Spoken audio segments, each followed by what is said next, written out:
പരിശുദ്ധ പരമദിവ്യകാരുണ്യത്തിന് ആരാധനയും സ്തുതിയും പുകഴ്ചയും ഉണ്ടായിരിക്കട്ടെ. പരിശുദ്ധ പരമദിവ്യകാരുണ്യത്തിന് ആരാധനയും സ്തുതിയും പുകഴ്ചയും ഉണ്ടായിരിക്കട്ടെ.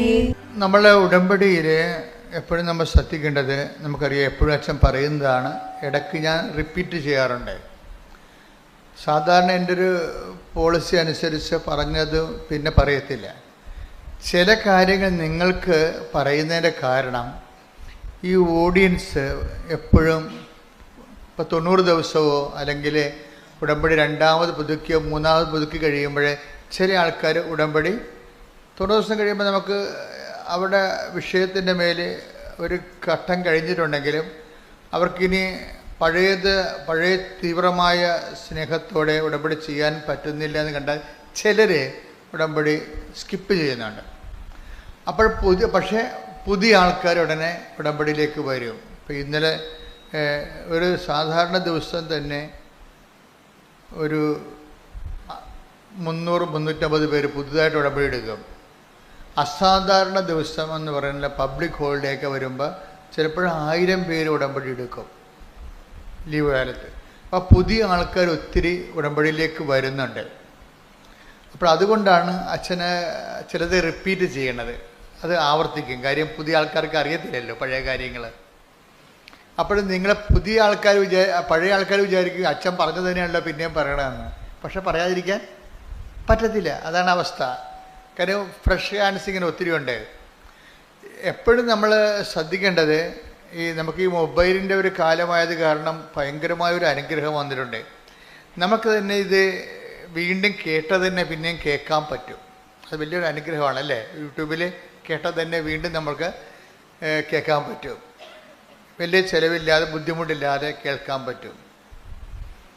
അത് എന്താ വെച്ചാൽ ഇതിൻ്റെ ടെക്നിക്കൽ നോളജാണ് ഇതിനുള്ളത്. നമ്മൾ സാധാരണ കരിസ്മാറ്റിക്, ഇപ്പോൾ ഞാൻ ഫെബ്രുവരി മാസത്തിൽ ഷാർജയിൽ ധ്യാനം നടത്തുന്നുണ്ട്. അത് കരിസ്മാറ്റിക് ധ്യാനമെന്നാണ് അവർ പറയണത്, ഉടമ്പടി ധ്യാനമല്ല. പക്ഷെ ചിക്കാഗോയിൽ ഞാൻ ജൂണിൽ ധ്യാനം നടത്തുന്നുണ്ട്, അത് ഉടമ്പടി ധ്യാനമാണ്. അതുകൊണ്ടാണ് നിങ്ങളോട് പറയണത്, നിങ്ങൾ അച്ഛനെ കാണണമെന്ന് നിർബന്ധമായിട്ട് വന്നിട്ടുള്ളവർ ഓഫീസിലൊന്ന് വിളിച്ച് ചോദിക്കണം. അത് പറയണം. എന്താ അച്ഛൻ നിങ്ങൾ വരുമ്പോൾ അച്ഛനില്ലെന്ന് ഒരു സങ്കടമല്ലേ. ഞാനങ്ങനെ ഒന്നും പുറത്ത് പോകത്തില്ല. എല്ലാവരും വിളിക്കുമ്പോൾ ഞാൻ പറയും ഒരു രാജ്യത്തിൽ ഒരു ധ്യാനം എന്നാൽ അതാ പോളിസി. ഒരു രാജ്യത്തിലൊരു ധ്യാനം. ഇപ്പം മെയ് മാസത്തിൽ ബ്രിട്ടനിൽ ധ്യാനമുണ്ട്. അപ്പോൾ ആ രാജ്യത്ത് പിന്നെ പോകത്തില്ല. ഒത്തിരി പേര് വിളിക്കും, പോകത്തില്ല. അതിൻ്റെ കാരണം കൃപാസനത്തിൽ ആണല്ലേ അമ്മ പ്രത്യക്ഷപ്പെട്ടത്. അപ്പം നമുക്കിങ്ങനെ ലോകം മുഴുവൻ പോകാൻ പറ്റത്തില്ല. പിന്നെ ചില രാജ്യങ്ങളിലൊക്കെ ചെന്ന് സുവിശേഷം അറിയിക്കുമ്പോൾ കർത്താവിൻ്റെ ലോകം മുഴുവനും പോയി എല്ലാ സൃഷ്ടികളോടും സുവിശേഷം പ്രസംഗിക്കുക. അപ്പം സുവിശേഷ പ്രഭാഷണത്തിൻ്റെ ഒരു പ്രത്യേകതയാണ്, പ്രത്യേക ഉടമ്പടി എന്ന് പറയണത് ഇവിടെ മാത്രമല്ലേ ഉള്ളൂ. ഇപ്പോൾ ഫിലാഡൽഫിയയിൽ നിന്ന് ഇപ്പോൾ അച്ഛൻ അവിടെ നിന്ന് വിളിച്ചിട്ട് പറഞ്ഞു 1000 പേരുടെ ഉടമ്പടി ജൂൺ മാസത്തിൽ അച്ഛൻ ചിക്കാഗോയിൽ വരുമ്പോൾ എടുക്കാമെന്ന് പറഞ്ഞു. അവിടെ ഫിലാഡൽഫിയ അത്രയും ആൾക്കാർ സെറ്റാണ്. അപ്പം അങ്ങനെ എന്താ വിഷയം എന്ന് പറയണത്, അങ്ങനെ എല്ലായിടത്തും അങ്ങനെ പോകത്തില്ല. ഒരു സ്റ്റേറ്റാണത്. അങ്ങനെ ആ സ്റ്റേറ്റിൽ ചിലപ്പോൾ പോകും. അപ്പോൾ ഒരു മാസത്തിൽ തന്നെ 2 മാസം കൂടുമ്പോഴേ അങ്ങനെ പുറത്ത് പോകത്തുള്ളൂ. അതുകൊണ്ട് നിങ്ങൾ വിചാരിക്കരുത് അച്ഛൻ ഇവിടെ ഉണ്ടാകത്തില്ല എന്നുള്ള ആ ഒരു സംഭവമില്ല. ഒന്നാമത്തെ എനിക്ക് പണം ആവശ്യമില്ല, അതാണ് മെയിൻ സംഭവം. ഇപ്പോൾ പബ്ലിക്കായിട്ടല്ലേ, ഓൺലൈനിലല്ലേ പറയണത് പണം ആവശ്യമില്ലെന്ന്. പണം ആവശ്യമില്ല എന്നുള്ളത് ഓൺലൈനിലാണ് പറയണത്. ഇവിടെ എന്തെങ്കിലും വേണമെങ്കിൽ അമ്മയ്ക്ക് ആവശ്യമുണ്ടെങ്കിൽ അമ്മ അതിൻ്റെ നടപടിക്രമങ്ങളുമായിട്ട് മുന്നോട്ട് പോയിക്കൊള്ളൂ. നമുക്കൊന്നിനും കുറവില്ല. നമ്മൾ ദൈവികതയിലേക്ക് വന്നു കഴിഞ്ഞാൽ ഈ വിഷയങ്ങൾക്കെല്ലാം ദൈവികമായ ഒരു അനുഭവ തലമാണുള്ളത്, അല്ല മാനുഷിക അനുഭവ തലങ്ങളല്ല. ഈ വിഷയങ്ങളൊക്കെല്ലാം ആവശ്യമില്ലാത്ത അറ്റാച്ച്മെൻറ്റുകൾ, വ്യക്തികളോട് അറ്റാച്ച്മെൻ്റ് ഒന്നുമില്ല. ഒരു വ്യക്തിയെയും പ്രൈവറ്റായിട്ട് പേഴ്സണലായിട്ട് കാണത്തില്ല. ആരെയും ഒരു പ്രത്യേക താല്പര്യത്തോടു കൂടി അവരുടെ എന്തെങ്കിലും പ്രയോജനം നമുക്ക് ഉണ്ടാകുമെന്ന് വിചാരിച്ചുകൊണ്ട് അവരുമായിട്ട് പ്രത്യേകിച്ച് ചങ്ങാത്തം അങ്ങനെ പരിപാടിയൊന്നും ഇല്ല. ഞാൻ ഓപ്പണായിട്ടൊന്നും നിൽക്കണില്ലേ. ആധ്യാത്മിക ജീവിതം എന്ന് പറയുന്നത് ഒരു നിലപാടാണ്. ദൈവത്തിന് എപ്പോഴും നമ്മളെ സോഷ്യൽ ഓഡിറ്റിംഗ് എന്ന് പറഞ്ഞ പോലെ ഒരു ഡിവൈൻ ഓഡിറ്റിംഗ് നടന്നു കഴിഞ്ഞാൽ നമ്മൾ ദൈവത്തിൻ്റെ പക്ഷത്ത് 100% ഉണ്ടെന്ന് ദൈവത്തിന് മനസ്സിലാകണം. മനസ്സിലായില്ലേ? ഒരു ഡിവൈൻ, ഇപ്പോൾ സോഷ്യൽ ഓഡിറ്റിംഗ് പോലെ ഒരു ഡിവൈൻ ഓഡിറ്റിംഗ് വന്നു കഴിഞ്ഞാൽ നമ്മൾ 100%, 95%, 100% ദൈവത്തിൻ്റെ പക്ഷത്താണെന്ന് ആർക്ക് മനസ്സിലാകണം?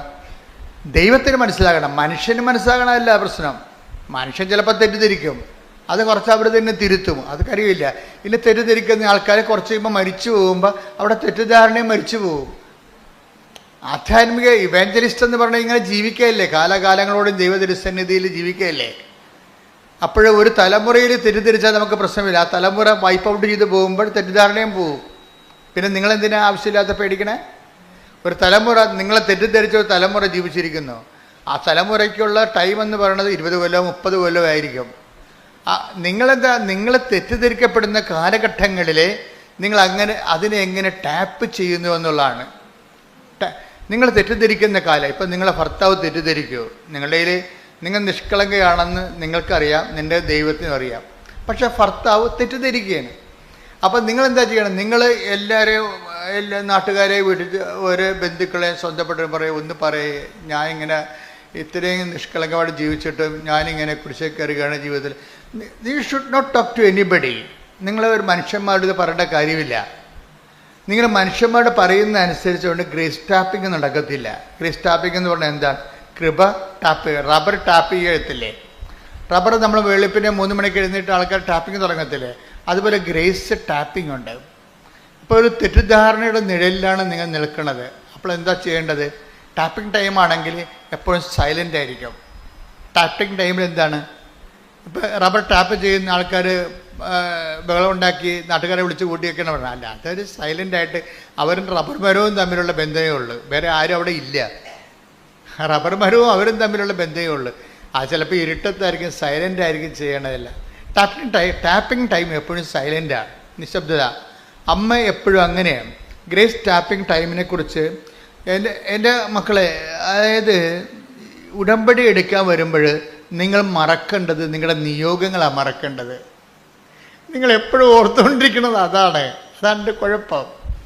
നിങ്ങൾ ഉടമ്പടി എടുക്കാൻ വരുമ്പോൾ ആദ്യം മറക്കേണ്ടത് എന്താണ്? നിങ്ങളുടെ നിയോഗങ്ങൾ മറന്നു കളയണം. എന്താ കാര്യം?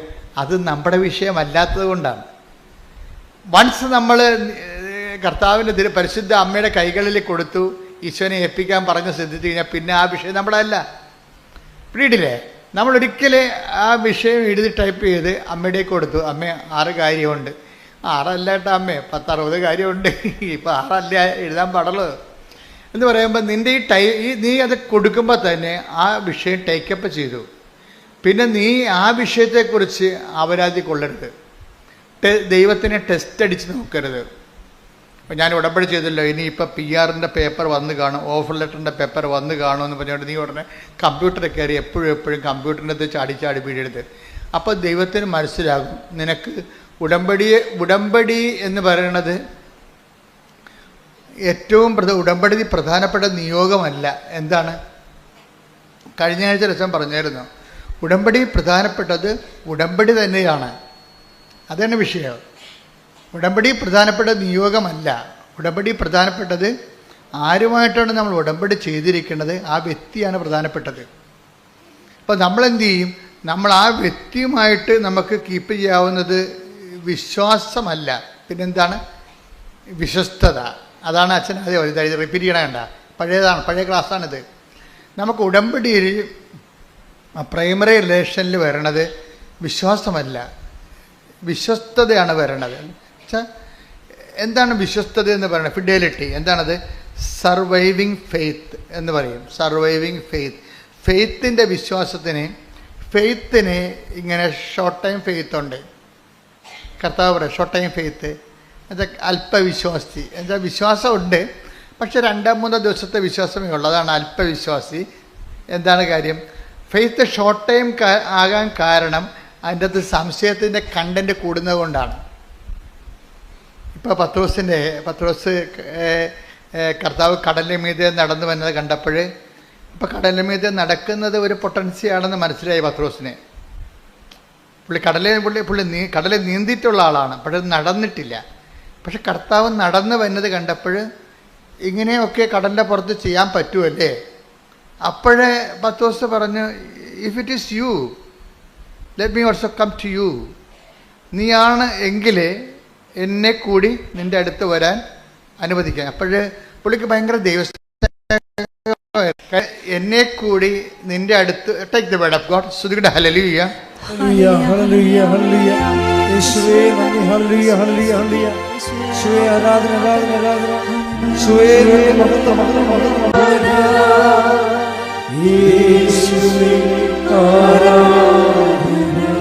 സന്തോഷത്തോടെ പരിശുദ്ധ പരമദിവ്യകാരുണ്യത്തിന് ആരാധനയും സ്തുതിയും പുകഴ്ചയും ഉണ്ടായിരിക്കട്ടെ. കടലിരമ്പം പോലെ പരിശുദ്ധ പരമദിവ്യകാരുണ്യത്തിന് ആരാധനയും സ്തുതിയും പുകഴ്ചയും ഉണ്ടായിരിക്കട്ടെ. മത്തായി 14:28. മത്തായി 14:28. പത്രോസ് അവനോട് പറഞ്ഞു, കർത്താവേ, അങ്ങാണെങ്കിൽ ഞാൻ ജലത്തിനു മീതെ കൂടി അങ്ങയുടെ അടുത്തേക്ക് വരുവാൻ കൽപ്പിക്കുക. അപ്പോൾ ഈശോ എന്ത് പറയും? ഖാം എന്ന് പറയും. വരൂ അവൻ പറഞ്ഞു. വരൂ. അപ്പൊ എന്താ പ്രശ്നം? ഖാം എന്ന് പറയുമ്പോൾ അങ്ങാണെങ്കിൽ അങ്ങയുടെ അടുത്തേക്ക് വരാൻ ഒരു ചെറിയ ഇരുട്ടുണ്ടേ, അതുകൊണ്ടാണ് ആളെ മനസ്സിലാകണില്ല. പക്ഷേ കർത്താവിൻ്റെ ഉടുപ്പും മുടി കാറ്റത്ത് പറക്കണ കണ്ടിട്ട് ഏറെക്കുറെ അങ്ങാണെന്ന്, അങ്ങല്ലാതെ വേറെ ആരും ഇങ്ങനെ വരാൻ സാധ്യതയില്ല. അതൊക്കെ ഒരു നോളജാണ് പുള്ളിയുടെ. അതാണ് കർത്താവ് അങ്ങാണെങ്കിൽ ഈ കടലിൻ്റെ മീതെ അങ്ങയുടെ അടുത്തേക്ക് വരാൻ എന്നെയും അനുവദിക്കാൻ പറയും. പക്ഷേ അദ്ദേഹം അത് പറയുന്നതിൻ്റെ ഫീൽ എന്താണ്? നോട്ട് ഫെയ്ത്ത് ഫീലിംഗ് അല്ല അതിൻ്റെ അകത്തുള്ളത്, ഒരു ലവ് ഫീലിംഗ് ആണ്. മനസ്സിലായില്ലേ? അതാണ് അതിൻ്റെ ആ പേഴ്സണൽ റിലേഷനിൽ വരുന്ന സാധനം ഒരു ലവ് ഫീലിംഗ് ആണ്. ക്രിസ്തുവുമായിട്ട് ഒരു ലവ് ഫീലിംഗ്, വ്യക്തിപരമായ ലവ് ഫീലിംഗ് സാധ്യമാണെന്ന് നമ്മളെ മനസ്സിലാക്കി തരുന്ന ആദ്യത്തെ അപ്പോസ്തലനാണ് പത്രോസ്. യോഹന്നാനൊക്കെ പിന്നെ വരുന്ന ആൾക്കാരാണ്. സെക്കൻഡ് ടൈമിലാണ് യോഹന്നാനൊക്കെ വരുന്നത്. അത് അവസാനം അങ്ങനെയാണ്. ക്രിസ്തുവിനോട് ഒരു പേഴ്സണൽ റിലേഷൻ, നമുക്ക് ദൈവത്തോടൊരു വിശ്വാസ റിലേഷനല്ലേ ആൾക്കാർക്ക് ഉണ്ടാകണത്.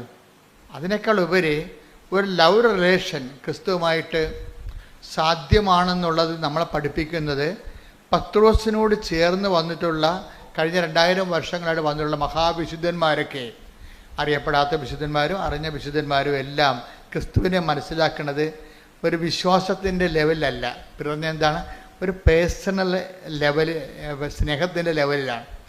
ഇപ്പം ചിലരൊക്കെ പറയും, ഞാൻ എപ്പോഴും മാതാവിനോട് സംസാരിക്കുന്നുണ്ടെന്ന് പറയുന്നില്ലേ, മാതാവ് എന്നോട് സംസാരിക്കുന്നുണ്ടെന്ന് പറയും. അതായത് ഒരു സമയത്ത് നമ്മൾ സംസാരിക്കാൻ തുടങ്ങിയാൽ അത് സത്യസന്ധമാണ് ദൈവത്തിന് മനസ്സിലായ ദൈവം പിന്നെ നമ്മളോട് സംസാരിക്കാൻ തുടങ്ങും. അതിന് ഒരു പഞ്ഞമില്ല ആ സംഭവത്തിന്. നമുക്ക് ദൈവം പറയുന്ന പോലെ നമ്മൾക്ക് മനസ്സിൽ ആത്മാവിൽ നമുക്ക് തോന്നിക്കുകയും നമ്മൾ അതുപോലെ ചെയ്യുകയും അതെല്ലാം സത്യമാകുകയും ചെയ്യും. ഈ ഉടമ്പടി ഇവിടം വരെ വന്നത് അങ്ങനെയല്ലേ, ഒരു ഇൻട്രാക്ഷൻ ഡയലോഗിലാണ് ഇതെല്ലാം വരണം. അല്ലാതെ ആരെങ്കിലും എന്നെ പഠിപ്പിച്ചതാണ് ഉടമ്പടി തൈലം, ഉടമ്പടി ഉപ്പെന്നൊക്കെ പറഞ്ഞത്. ഇതൊക്കെ സംസാരത്തിൽ നിന്ന് കർത്താവ് നമുക്ക് ഉള്ളിൽ വെളിവാക്കി തന്നെ കാര്യങ്ങളാണ്. അപ്പോൾ ഉപ്പ് എനിക്കറിയത്തില്ല, ഉപ്പിന് ഇത്രയും കണ്ട് ആധികാരിക ശക്തി ദൈവത്തിൻ്റെ നാമത്തിൽ ഉപ്പ് എന്ന് പറയുന്ന മീഡിയത്തിന് അവകാശശക്തി, അധികാരശക്തി ഉണ്ടെന്ന് എനിക്കറിയത്തില്ല. ഉപ്പ് ജനങ്ങൾ ആക്ടിവേറ്റ് ചെയ്ത് കഴിഞ്ഞപ്പോൾ ജനങ്ങൾ അത് വളരെ മനോഹരമായ രീതിയിൽ അപ്ലൈ ചെയ്യാൻ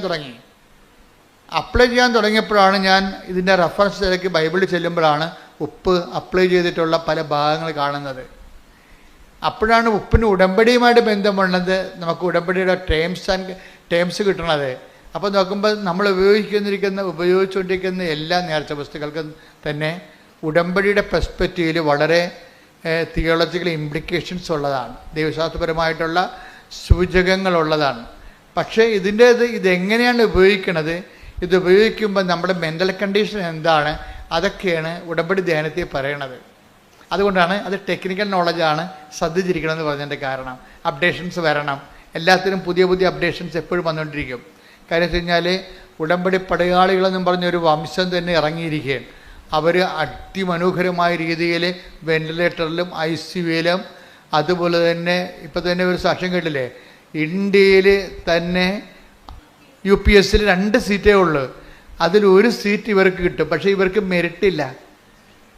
അപ്പോൾ ഞാൻ എപ്പോഴും ഓർക്കുവേ, ഈ ഉടമ്പടിയുടെ ഏറ്റവും വലിയ ഉടമ്പടിയുടെ കത്തിജ്വലിക്കുന്ന ആധാരങ്ങളിൽ ഒന്നെന്താണ്? Not by merit, but by grace. ഇത് എല്ലായിടത്തും ആപ്ലിക്കേറ്റ് ആണ്. ഇത് ഇതിന് ഫണ്ടമെൻ്റൽ പ്രിൻസിപ്പിൾ. ഉടമ്പടി ഇത്രയും ചുരുക്കാൻ കാര്യം ഇതിൻ്റെ ഫണ്ടമെൻ്റൽ പ്രിൻസിപ്പിളാണ്. എന്താണ്?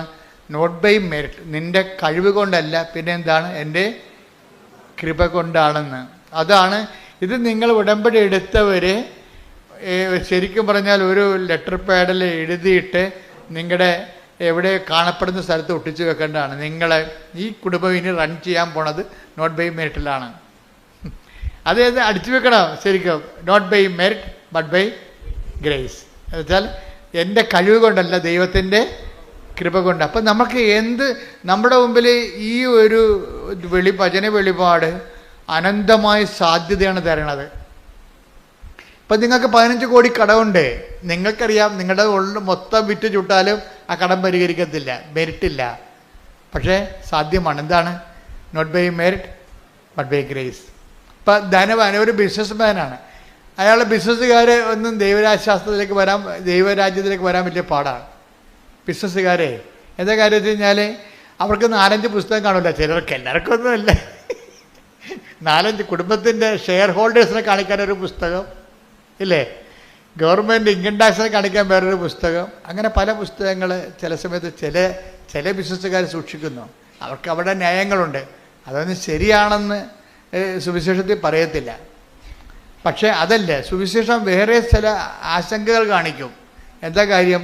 നീ ഇങ്ങനെ ബിസിനസ് പരമായിട്ടുള്ള ചില നിലപാടുകൾ എടുക്കും. അതല്ല ടാക്ടിക്സോ, അതിനകത്ത് ബിസിനസ് പ്രൂഡൻസൊക്കെ ഉണ്ട്. ബിസിനസ് പ്രൂഡൻസ്, അതിനല്ലേ CA ഒക്കെ ഇരിക്കണത്. ബിസിനസ് പ്രൂഡൻസ് പറഞ്ഞു കൊടുക്കാൻ വേണ്ടി ഇരിക്കുകയാണ്. ശുദ്ധഗതിക്ക് പോയി തലവെച്ച് കൊടുത്ത് തലഞ്ഞൊട്ടിക്കൊണ്ട് സർക്കാർ പോകാതിരിക്കാൻ വേണ്ടി അവർ ചില CA അവരുടെ രീതിയിലുള്ള ചില ബിസിനസ് പ്രൂഡൻസ് പറഞ്ഞു കൊടുക്കും. ബിസിനസ് പ്രൂഡൻസാണ്. അപ്പം അല്ല സർക്കാരിനെ പറ്റിക്കലല്ല, പ്രൂഡൻസ് പറഞ്ഞു കൊടുക്കണതാണ്. അപ്പോഴും സർക്കാരിനെ പറ്റിക്കരുത്, അത് പാപമാണ്. പക്ഷെ അതല്ല, ബിസിനസ് പ്രൂഡൻസ് പറഞ്ഞു കൊടുക്കും. പക്ഷെ ചെന്നാലും ചില ആൾക്കാർ ചില അതിക്രമങ്ങളിൻ്റെ അകത്ത് ക്രമം തെറ്റിയ കാര്യങ്ങൾ കാണിക്കും. അപ്പോൾ ചിലർ ചോദിക്കും, ഒരിക്കൽ വിജയകുമാറിനോട് ചോദിച്ചു, വിജയകുമാറെ ഇത് നിങ്ങളുടെ ഈ ബിസിനസ്സും നിങ്ങളുടെ ഈ സുവിശേഷ പ്രവർത്തനവുമായിട്ട് ഇതെങ്ങനെ ശരിയാവുമെന്ന് ചോദിക്കും. ഞാൻ ചിലയിടത്തൊക്കെ ചെന്നപ്പോൾ അദ്ദേഹമായിട്ട് കാനഡയിലോ എവിടെയോ ധ്യാനിപ്പിച്ചപ്പോൾ അവിടുത്തെ ആൾക്കാർ ചോദിച്ചതാണ്, വിജയകുമാർ സാർ ഇത് എങ്ങനെയാണ് ഈ ബിസിനസ്സും ഇവാഞ്ചലൈസേഷനും സുവിശേഷ പ്രവർത്തനവുമായിട്ട് ശരിയാകണത്? എന്താണ്? ധനവാൻ സ്വർഗരാജ്യത്തിൽ പ്രവേശിക്കുന്നത് ഒട്ടകം സൂചിക്ക. അതാണ് അവർ പാര വെച്ച് സ്നേഹപൂർവ്വം അവർ സ്നേഹപ്പാര വെച്ചതാണ് അവര്. Take the bed of God. ശ്രുതിക്കട്ടെ ഹല്ലേലൂയ. മത്തായി 19:24. മത്തായി 19:24. വീണ്ടും ഞാൻ നിങ്ങളോട് പറയുന്നു, ധനവാൻ സ്വർഗരാജ്യത്തിൽ പ്രവേശിക്കുന്നതിനേക്കാൾ എളുപ്പം ഒട്ടകം സൂചിക്കുഴയിലൂടെ കടക്കുന്നതാണ്. അപ്പോഴേ ഇത് ചോദിച്ചപ്പോൾ വിജയകുമാർ സാർ, അങ്ങനെയാണെങ്കിൽ നിങ്ങൾ സുവിശേഷം പ്രസംഗിക്കുന്ന നിങ്ങളെ പൗലോസപ്പോസ്തലൻ പറഞ്ഞിട്ടുണ്ടല്ലോ, ഞങ്ങൾ തന്നെ സുവിശേഷം പ്രസംഗിക്കുന്ന ഞങ്ങൾ തന്നെ പരിത്യജിക്കാതിരിക്കാൻ വേണ്ടി എടുക്കേണ്ട സുവിശേഷ നടപടികളെക്കുറിച്ച് പറഞ്ഞിട്ടുണ്ടല്ലോ. അപ്പോൾ വിജയകുമാർ സാർ പറഞ്ഞ് ഏറ്റവും വലിയ നടപടി ദൈവത്തിൻ്റെ കൃപയാണെന്ന്. വളരെ പ്രൂഡൻ്റ് ആൻസറാണ് കൊടുത്തത്. ഏറ്റവും വലിയ എന്താ കാര്യം? അതിൻ്റെ താഴെ ഉള്ളത് വായിക്കാൻ പറഞ്ഞു വിജയകുമാർ. എന്താണ്? 19:26. അതിന് താഴെ ഉണ്ടാകും. 19:27. യേശു അവരെ നോക്കി പറഞ്ഞു, മനുഷ്യർക്കിത് അസാധ്യമാണ്, എന്നാൽ ദൈവത്തിന് എല്ലാം സാധ്യമാണ്. ഞാൻ ഓർത്ത് വിജയകുമാറിന് ഇത്തരം പ്രൂഡൻസ് എങ്ങനെ കിട്ടിയെന്ന്.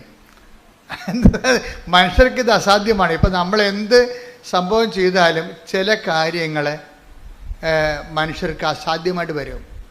നമ്മൾ നോക്കുമ്പോൾ നമ്മുടെ മുമ്പിൽ ഒത്തിരി അസാധ്യതകളാണ് കിടക്കുന്നത് നമ്മുടെ മുമ്പിൽ. അപ്പോൾ അസാധ്യമായ കാര്യം നമ്മൾ എന്ത് ചെയ്യും? അപ്പോഴെന്താ ചെയ്യണം? ബൈബിൾ പറയും എന്താണ്? നോട്ട് ബൈ മെറിറ്റ് അല്ലെങ്കിൽ സാധ്യമല്ലെങ്കിൽ. മനുഷ്യർക്ക് സാധ്യമായതിനെയാണ് ബൈബിൾ മെറിറ്റ് എന്ന് പറയണത്. മനുഷ്യർക്ക് സാധ്യമായ കാര്യങ്ങളാണ് മെറിറ്റ് എന്ന് പറയണത്. പക്ഷേ മനുഷ്യർക്ക് സാധ്യമല്ലാത്ത കാര്യങ്ങളുണ്ട്. പക്ഷെ സാധ്യമാക്കാതെ മുന്നോട്ട് പോകാതിരിക്കാൻ പറ്റത്തില്ല. അതിനെന്ത് ചെയ്യും? അടുത്ത പ്രൊവിഷൻ എന്താണ്? ദൈവത്തിനല്ല. ആ വചനം എത്രയാണ്? മത്തായി 19:26. മനുഷ്യർക്ക് അത് അസാധ്യമാണ്, പക്ഷെ ദൈവത്തിനെല്ലാം സാധ്യമാണ്. അപ്പൊ ദൈവത്തിന് അനന്ത സാധ്യതയെ ടാപ്പിങ്ങിലാണ് ഈ ഉടമ്പടി പ്രയോഗം വെച്ചിരിക്കുന്നത്. നമ്മളൊരു പ്രാർത്ഥനാ ജീവിതത്തിൽ നിന്ന് നമ്മൾ ഉടമ്പടി ജീവിതത്തിലേക്ക് നമ്മൾ ഷിഫ്റ്റ് ചെയ്യാൻ, ശരിക്കും പറഞ്ഞാൽ ഒരു യു ടേൺ എടുക്കണ പോലെയുള്ള ഒരു മാറ്റമുണ്ട്. ചില ആൾക്കാർ യു ടേൺ ഒന്നും എടുക്കത്തില്ല, ഉടമ്പടി എടുത്താൽ ആ നേരെ തന്നെ പോകും അങ്ങോട്ട്. ഉടമ്പടി എടുക്കുമ്പോൾ പ്രാർത്ഥനാ ജീവിതത്തിൽ നേരെ യൂക്കട്ടൊക്കെ എടുക്കണം നമ്മൾ. എന്താ കാര്യം? പ്രാർത്ഥനാ ജീവിതം കൊണ്ട് മാത്രം ദൈവത്തോട് ഉള്ള ബന്ധവുമായിട്ട് മുന്നോട്ട് പോകാൻ പറ്റത്തില്ല. ഒരു പരിധി കഴിഞ്ഞാൽ പറ്റത്തില്ല. നിങ്ങൾ പ്രാർത്ഥനയിൽ ആശ്രയിച്ചുകൊണ്ട് മാത്രം നിങ്ങൾക്ക് ദൈവവുമായിട്ട് റിലേഷൻസ് മെയിൻറ്റെയിൻ ചെയ്യാൻ പറ്റത്തില്ല. അതുകൊണ്ടാണ് കാലാവസ്ഥ വ്യതിയാനങ്ങൾ ഉണ്ടാകുന്നത്. കാലാവസ്ഥ വ്യതിയാനങ്ങൾ ഇപ്പം എന്താ പറഞ്ഞത്, ക്ലൈമറ്റ് ചേഞ്ച് എന്ന് പറയത്തില്ലേ? ക്ലൈമറ്റ് ചേഞ്ച് ഇപ്പോഴത്തെ ന്യൂനമർദ്ദവും കാര്യവുമല്ല, ആധ്യാത്മിക ജീവിതത്തിലാണ് യഥാർത്ഥ ക്ലൈമറ്റ് ചേഞ്ച് ഉള്ളത്. ക്ലൈമറ്റ് ചേഞ്ചിൻ്റെ ഉദ്ദേശം ഈ മെരിറ്റിൽ നിന്ന് ഗ്രേസിലേക്കുള്ള ഒരു പാരഡൈം ഷിഫ്റ്റ് ചെയ്യും. വെച്ചാൽ നമ്മുടെ വളർച്ചയുടെ ഒരു ഘട്ടത്തിലാണ് നമ്മൾ നേരെ പോയി നമ്മളെ പെട്ടെന്ന് യു ടേൺ എടുക്കാൻ പറയും. എന്താ കാര്യം? ലക്ഷ്യസ്ഥാനത്ത് എത്തുന്നതിന് വേണ്ടിയുള്ള ഒരു അധിക പരിശ്രമ സ്ഥലമാണിത്. അപ്പം അതുകൊണ്ട് ഈ പ്രാർത്ഥനാ ജീവിതം മാത്രം ചില പറഞ്ഞല്ലേ എന്തിനാണ് ഇപ്പം കരസ്മാരിക് ധ്യാനം ഇറങ്ങിയെങ്കിലും 50 കൊല്ലം കേരളത്തിലുണ്ടായിരുന്നു, ഇപ്പോഴും ഉണ്ട്. പക്ഷേ അപ്പോഴും കേരളത്തിലെ ഒരു 55% കുടുംബങ്ങൾ അതിലേക്ക് വന്നിട്ടില്ലായിരുന്നു. ഉടമ്പടി വന്നപ്പോഴേ ഒരു 70% ഇപ്പോൾ ആയിട്ടുണ്ട്. എന്താ കാര്യം വെച്ചാൽ കരിസ്മാറ്റിക്കാർ 50 കൊല്ലവും കൂടി ആ പുതിയ പദ്ധതിയിലേക്ക് വരാതിരുന്ന ആൾക്കാരും ഉടമ്പടിയിലോട്ട് വന്നു. അത് അതായത് ഉടമ്പടിക്കുണ്ടായിരുന്ന ഒരു ഗുണം അതാണ്. കാര്യം കരിസ്മാറ്റിക് മേഖല 50 കൊല്ലം ഈ കേരള മണ്ണിൽ വളരെ ശക്തമായ രീതിയിൽ അടയാളങ്ങൾ സഹിതം പ്രവർത്തിച്ചിട്ടും അതിലേക്ക് വരാതിരുന്നവർക്കെയും ഉടമ്പടി പെട്ടെന്ന് കൊണ്ടുവന്നത്. കാര്യം ഒരു 6 ദിവസം ധ്യാനം കൊണ്ടല്ല കൊണ്ടത്, 4 മണിക്കൂർ ക്ലാസ് കൊണ്ടാണ് ഇവരെ ടാപ്പ് ചെയ്ത് കൊണ്ടുപോകുന്നത്. ഇത് ദൈവജ്ഞാനത്തിലുള്ള കാര്യമാണ്, ഞാൻ ബുദ്ധി കൊണ്ട് ആലോചിച്ചതല്ല. ഇത് നമ്മൾ ദൈവമായിട്ട് സഞ്ചരിച്ച് കഴിയുമ്പോൾ ഇത് എല്ലാ കാര്യങ്ങൾക്കും അതിൻ്റെ ഷോർട്ട് കട്ടുകളുണ്ട്. ഞാൻ എൻ്റെ സഹോദരനോട് പറയണത്, നിങ്ങളെപ്പോഴും ഒരു പ്രത്യേക പ്രശ്നവുമായിട്ടാണ് ഉടമ്പടി ചെയ്യണത്. പക്ഷേ അത് നിങ്ങളുടെ പ്രശ്നമാണ്, ദൈവത്തിൻ്റെ പ്രശ്നം അല്ല. ഇത് ഉടമ്പടി ദൈവത്തിൻ്റെ പ്രശ്നമാക്കി മാറ്റണം. ദൈവത്തിൻ്റെ പ്രശ്നം എന്താ? നിങ്ങളുടെ വളർച്ചയാണ്. ദൈവത്തിന് ഒരു പ്രശ്നമേ ഉള്ളൂ. നമുക്ക് ഒത്തിരി പ്രശ്നമില്ലേ, പക്ഷേ ദൈവത്തിന് ഒറ്റ പ്രശ്നമേ ഉള്ളൂ. എന്താ പ്രശ്നം? എൻ്റെ സ്വർഗസ്ഥനായ പരിപൂർണനായിരിക്കുന്ന പോലെ നിങ്ങളും പരിപൂർണരായിരിക്കണം. സുവിശേഷ വിഹിതമായൊരു പരിപൂർണതയിലേക്ക് ഈ ജഡിക മനുഷ്യനെ ഷെയ്ക്ക് ചെയ്തിട്ട് ആന്തരിക മനുഷ്യനെ പുനർജീവിപ്പിച്ചെടുക്കുന്ന ദൈവരാജ്യത്തിൻ്റെ ഒരു പ്രശ്നമാണ് ദൈവത്തിനുള്ളത്. അപ്പം അതുകൊണ്ട് എപ്പോഴും ഉടമ്പടിയിലുള്ളവരെ, കൂടുതൽ സാധ്യതയുള്ളവർ, ദൈവാഭിമുഖ്യങ്ങളുള്ളവർ, ഇപ്പം ചിലർ 90 ദിവസം കഴിയുമ്പോൾ അവസാനിപ്പിക്കണത്, ഇപ്പോൾ വയറ്റിപ്പഴപ്പ് മാത്രമാണ് നിങ്ങളുടെ ഉദ്ദേശം എന്നുണ്ടെങ്കിൽ 90 ദിവസം കൊണ്ട് അവസാനിപ്പിക്കുക. അപ്പോൾ ദൈവത്തിന് അറിയാം, ഇപ്പോൾ 90 ദിവസം കൊണ്ട് ഉടമ്പടി തീർന്നവരുടെ വയറ്റിപ്പഴപ്പ് IELTS പാസ്സാകുക അല്ലെങ്കിൽ വസ്തു വിൽക്കുക മാത്രമുള്ള ഒരു വയറ്റിപ്പഴപ്പ് പ്രശ്നം മാത്രമേ ഉള്ളൂ. പക്ഷേ ഉള്ള പ്രോബ്ലം എന്ന് വെച്ച് കഴിഞ്ഞാൽ നിങ്ങൾക്ക് നാളെ പ്രശ്നമുണ്ടാകും. വീണ്ടും നിങ്ങൾ ഉടമ്പടിയിലേക്ക് വരുമ്പോൾ നിങ്ങൾ ടാർഗറ്റഡ് ആവും. എന്താ കാര്യം? നിങ്ങൾ ദൈവത്തെ സമീപിക്കുന്നത് കേവലം വയറ്റിപ്പഴപ്പിന് വേണ്ടി മാത്രമാണെന്ന്. അത് നമ്മുടെ ലക്ഷ്യമാണത്, നമ്മുടെ കാര്യം നടക്കുക. പക്ഷേ ദൈവത്തിന് ഒരു ലക്ഷ്യമുണ്ട്. എന്താണത്? നിങ്ങൾ ദൈവത്തെ അറിയുകയും അറിഞ്ഞ് അവൻ്റെ നാമത്തിൽ, നിങ്ങൾ യേശുക്രിസ്തുവിനെ അറിയുകയും അവൻ്റെ നാമത്തിൽ, ഇപ്പം നമ്മൾ 17 യോഹന്നാൻ 17 നിങ്ങൾ സത്യം അറിയുകയും സത്യം നിങ്ങൾ സ്വതന്ത്രരാക്കുകയും ചെയ്യും. നിങ്ങൾ യേശുക്രിസ്തുവിനെ അറിയുകയും അവൻ്റെ നാമത്തിൽ നിത്യജീവൻ പ്രാപിക്കുകയും ചെയ്യണം. അതാണ് ദൈവത്തിൻ്റെ ലക്ഷ്യം. അപ്പം ദൈവത്തിൻ്റെ ലക്ഷ്യങ്ങളെന്ന് പറയണത് നിത്യജീവനുമായിട്ട് ബന്ധപ്പെട്ട വിഷയങ്ങളാണ് ഉള്ളത്. അപ്പം നിത്യജീവൻ ഒരു പ്രധാനപ്പെട്ട വിഷയമായിട്ട് അഭിഷേകമായിട്ട് കെട്ടിക്കഴിയുമ്പോഴാണ് ആൾക്കാർ ഉടമ്പടി ഇങ്ങനെ ചേഞ്ച് ചെയ്ത് മേടിക്കണത്. അവർ 5 ഉടമ്പടി 5 പുതുക്കും 6 പുതുക്കും. എന്നിട്ട് അവരെന്താ പറയണത്? ഞാൻ ഉടമ്പടി ജീവിതത്തിലാണെന്നാണ് പറയണത്. അവരെന്താ പറയണത്? ഉടമ്പടി അപ്പോൾ അവർ ഒന്ന് പുതുക്കി അവസാനിപ്പിക്കണില്ല. അവർ ഉടമ്പടി വയറ്റിപ്പിഴപ്പുള്ള ആൾക്കാർ മാത്രമേ ഒന്ന് പുതുക്കി അവസാനിപ്പിക്കത്തുള്ളൂ. ഒന്ന് എന്താ വെച്ചാൽ അവർക്ക് ദൈവമല്ല പ്രശ്നം, പിന്നെ എന്താണ് അവരുടെ നിയോഗമാണ് പ്രശ്നം. അപ്പോൾ നിയോഗം മാത്രം പ്രശ്നമുള്ളത്. അതുകൊണ്ടാണ് ഇപ്പോൾ എന്തുമാത്രം ആൾക്കാർ ഉടമ്പടി എടുത്തെങ്കിലും നമ്മുടെ യൂട്യൂബിലെ സബ്സ്ക്രിപ്ഷൻ നിൽക്കണ കണ്ടില്ലേ, അത് ആ എടുക്കണ രീതി അനുസരിച്ചേ നിൽക്കത്തുള്ളൂ. അത് കഴിഞ്ഞാൽ 90 ദിവസം കഴിയുമ്പോൾ പിന്നെ അവർ ചിലർ വിട്ടുപോകും. അതെന്ന് പറയുന്നത് അവരുടെ ആ വസ്തു വിൽക്കുന്ന വിഷയത്തിന് മാത്രമാണ് അവർ ഉടമ്പടി എടുത്തിരിക്കുന്നത്. ദാറ്റ് മീൻസ് വിഷയബന്ധിയാണ്. അതിൻ്റെ ലക്ഷ്യം ദൈവമല്ല. ചില ആൾക്കാർ പുതുക്കി ആ ഉടമ്പടി ഒരു ജീവിത രീതിയായിട്ട് എടുക്കും. അതുകൊണ്ടാണ് അവർ സിൽവർ ഗ്രേയിലൊക്കെ വരണത്. അപ്പോൾ സിൽവർ ഗ്രേയിൽ വരുമ്പോൾ ചില സിൽവർ ഗ്രേക്കാർ ദൈവിക ലക്ഷ്യത്തിൽ എത്തിയിട്ടില്ല. അതുകൊണ്ടാണ് അവരുടെ സംഭവം പുതുക്കണ്ടെന്ന് ഞാൻ പറഞ്ഞിരിക്കുന്നത്. ചില സിൽവർ ഗ്രേക്കാരെന്ന് വെച്ച് കഴിഞ്ഞാൽ അവരിപ്പോഴും മകളെ പ്രസവിക്കണം, പെരക്കടാവിന് ഇംഗ്ലീഷ് മീഡിയത്തിൽ അഡ്മിഷൻ കിട്ടണം, ഇങ്ങനെയുള്ള ആദ്യം എന്താണ് അവിടെ എഴുതിയിരുന്നത് അത് തന്നെയാണ് ഇപ്പോഴും പറഞ്ഞുകൊണ്ട് നടക്കുന്നത്. അപ്പോൾ ഒരു സിൽവർ ഗ്രേ ഇങ്ങനെ അറിയാതെ ആയിപ്പോയതാണ്. അവരുടെ ആധ്യാത്മിക ജീവിതം സിൽവർ ഗ്രേ ആയിട്ടില്ല. അവിടെ സിൽവർ ഗ്രേ ഇങ്ങനെ പത്രം മേടിച്ചും കൊടുത്തും മേടിച്ചു വന്നപ്പോൾ അറിയാണ്ട് ഇങ്ങനെ ഇതിൻ്റെ കളർ വ്യത്യാസം വന്നു പോയതാണ്. അവിടെ ആധ്യാത്മിക ജീവിതം ഇപ്പോഴും കേന്ദ്രീയ വിദ്യാലയത്തിൽ പേരക്കടാവിന് അഡ്മിഷൻ കിട്ടണമെന്ന് പറഞ്ഞാണ് സിൽവർ ഗ്രേക്കാർ ചിലർ നടക്കുന്നത്. ഞാൻ പറഞ്ഞു അവിടെ പുതുക്കേണ്ട കാര്യമില്ല. കാര്യം എന്താ, ദൈവിക ലക്ഷ്യം അവർ അട്ടിമറിച്ചിട്ടുണ്ട്. ദൈവിക ലക്ഷ്യം. കാര്യം ഇത്രയും നാൾ ഈ സിൽവർ ഗ്രേ പോയിട്ട് ഇപ്പോഴും പേരക്കടാവിന് കേന്ദ്രീയ വിദ്യാലയത്തിൽ അഡ്മിഷൻ കിട്ടണമെന്ന് പറഞ്ഞുകൊണ്ട് ഉടമ്പടി വെച്ച അതിൻ്റെ അർത്ഥം എന്താണ്, അവരിപ്പോഴും വയറ്റിപ്പഴുപ്പിൽ തന്നെ നിൽക്കുകയാണ്. ദൈവമായിട്ട് അവർക്ക് ബന്ധങ്ങളില്ല. ദൈവത്തിൽ വളരുകയോ ദൈവത്തിൽ നിങ്ങൾക്കറിയാമല്ലോ, ദൈവത്തെ കൊടുക്കാൻ തോന്നും. ഇപ്പം സിൽവർ ഗ്രേ എന്ന് കഴിഞ്ഞാൽ പിന്നീട് ഒന്നും ഉണ്ടാകത്തില്ല. അവർക്ക് എവാഞ്ചലൈസേഷൻ മാത്രമേ ഉണ്ടാകത്തുള്ളൂ. എന്താ കാര്യം, ഉടമ്പടിയുടെ തലയെന്ന് പറഞ്ഞത് എന്താ? ഉടമ്പടിയുടെ തലയെന്ന് പറയുന്നത് പ്രത്യക്ഷിക്കുന്ന പ്രാർത്ഥന അല്ല. ഉടമ്പടിയുടെ നാക്ക് മാത്രമാണ് പ്രത്യക്ഷിക്കുന്ന പ്രാർത്ഥന. ഉടമ്പടിയുടെ തലയെന്ന് പറയുന്നത് ഇവാഞ്ചലൈസേഷനാണ്. ഇവാഞ്ചലൈസേഷനിലൂടെ മാത്രമേ കൃപ വരത്തുള്ളൂ. അതാണ് വിഷയം. മറ്റെല്ലാം അനുഗ്രഹങ്ങളാണ്. ഇപ്പം അറിയണമെങ്കിലേ ഒന്ന് സ്തുതിക്കട്ടെ മക്കളെ. യേശുവേ സ്തോത്രം. ഹല്ലേലൂയ ഹല്ലേലൂയ ഹല്ലേലൂയ ഹല്ലേലൂയ ഹല്ലേലൂയ. യേശുവേ ഹല്ലേലൂയ ഹല്ലേലൂയ ഹല്ലേലൂയ.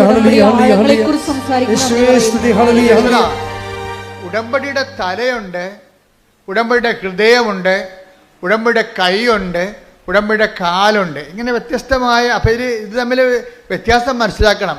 അതിൽ തലയെന്ന് പറഞ്ഞത് എന്താണ്? കൃപ ടാപ്പ് ചെയ്യാൻ പറ്റുന്ന പദ്ധതിയാണ് തലയെന്ന് പറയുന്നത്. അനുഗ്രഹമാണ് ബാക്കി എല്ലാ കാര്യങ്ങളും. ഇപ്പോൾ ഈ സിൽവർ ഗ്രേയിലൊക്കെ വരുമ്പോൾ ഇവർക്ക് അവസാനം ഇവർ ദൈവമായിട്ട് ഫുൾ ഇൻ്റലക്ച്വലി അവർ കൺവിൻസ്ഡാണ് ഈ വിഷയത്തെക്കുറിച്ച്. അവർ ഇമോഷണലി ഡിസ്റ്റർബ്ഡ് അല്ല. എൻ്റെ പ്രോബ്ലം വെച്ച് കഴിഞ്ഞാൽ ഒരു ഫാക്കൽറ്റഡ് മനുഷ്യനെ if they are intellectually convinced they are not emotionally disturbed. അതാണ് മനുഷ്യൻ്റെ ഒരു വിഷയത്തെക്കുറിച്ച് നമുക്ക് ആന്തരികം ബൗദ്ധിക ബോധ്യം കിട്ടിയാൽ വൈകാരികമായിട്ട് നമ്മൾ അലോചിച്ചതല്ല. ഉടമ്പടിയിലെ തല കറക്റ്റായിട്ട് വർക്ക് ചെയ്യുന്നുണ്ടെന്നുണ്ടെങ്കിൽ കൃപ ടാപ്പ് ചെയ്യാൻ തുടങ്ങും. ഇപ്പോൾ ഉദാഹരണത്തിന് ഉടമ്പടി തലയെന്ന് പറയുന്നത് എന്താണ്? വിശ്വാസ കൈമാറ്റമാണ്. ചില കർത്താവ് തന്നെ അവർ പറഞ്ഞ് 72 പേരെ പറഞ്ഞു വിട്ടില്ല ഈശോ. 72 പേരെ പറഞ്ഞു വിട്ട് ഈ 2 പേരായിട്ട് താൻ പോകാനിരുന്ന ഗ്രാമങ്ങളിലേക്കെല്ലാം ഈ 2 പേരായിട്ട് പോകാൻ വേണ്ടി വഴിയൊരുക്കാൻ വേണ്ടി 72 പേരെ പറഞ്ഞു വിട്ട്. അവർ തിരിച്ചു വന്നപ്പോഴും അവരിങ്ങനെ ആഹ്ലാദത്തോടെ പറഞ്ഞു. എന്താ പറഞ്ഞത്? കർത്താവേ, നിന്റെ നാമത്തിൽ പിശാചുക്കൾ പോലും ഞങ്ങൾക്ക് കീഴ്പ്പെട്ടു. അതാണ്. അപ്പം പിശാചുക്കൾ പോലും വിട്ടൊഴിഞ്ഞു പോയെന്ന അതെന്താണ്? അത് ബ്ലെസ്സിങ്സാ. കർത്താവ് പറഞ്ഞു ബ്ലെസ്സിങ്സ് ആണല്ലോ അത് വലിയ കഥ എന്നുള്ള കാര്യമല്ല. മറിച്ച് നിങ്ങളുടെ പേരുകൾ സ്വർഗത്തിൽ എഴുതിയിരിക്കുന്നതിൽ സന്തോഷിക്കാൻ കർത്താവ് ആത്മാവിൽ ആനന്ദ നിർവൃതി കൊണ്ടിട്ട് പറയും, ആ പിതാവേ, ഇക്കാര്യങ്ങൾ നീ വിജ്ഞാനികളിലും വിവേകമതികളും മറച്ചു വെച്ചു ശിശുക്കൾക്ക് വെളിപ്പെടുത്തി കൊടുത്തതിൽ ഞാൻ അങ്ങേ സ്തുതിക്കുന്നു. കർത്താവിൽ ആത്മാവിൽ ആനന്ദിക്കുകയും. നിങ്ങളിലേക്ക് കൃപ അപ്ലോഡ് ചെയ്യാൻ തുടങ്ങിക്കഴിഞ്ഞാൽ കർത്താവ് ആത്മാവിൽ ആനന്ദിക്കാൻ തുടങ്ങും. ആനന്ദിക്കണം എന്തുകൊണ്ടാണെന്ന് വെച്ച് കഴിഞ്ഞാൽ ഇത് സുവിശേഷ കൈമാറ്റം നടന്നു. അതാണ് വിഷയം. 72 പേരെ പറഞ്ഞു വിട്ടത് എന്തിനാണ്? വിശ്വാസം കൈമാറാൻ വേണ്ടിയാണ്. Take the bed of God. 10:20 ലൂക്കാ സുവിശേഷം. ലൂക്കാ 10:20. ലൂക്കാ 10:20. എന്നാൽ പിശാചുക്കൾ നിങ്ങൾക്ക് കീഴടങ്ങുന്നു എന്നതിൽ നിങ്ങൾ സന്തോഷിക്കേണ്ട.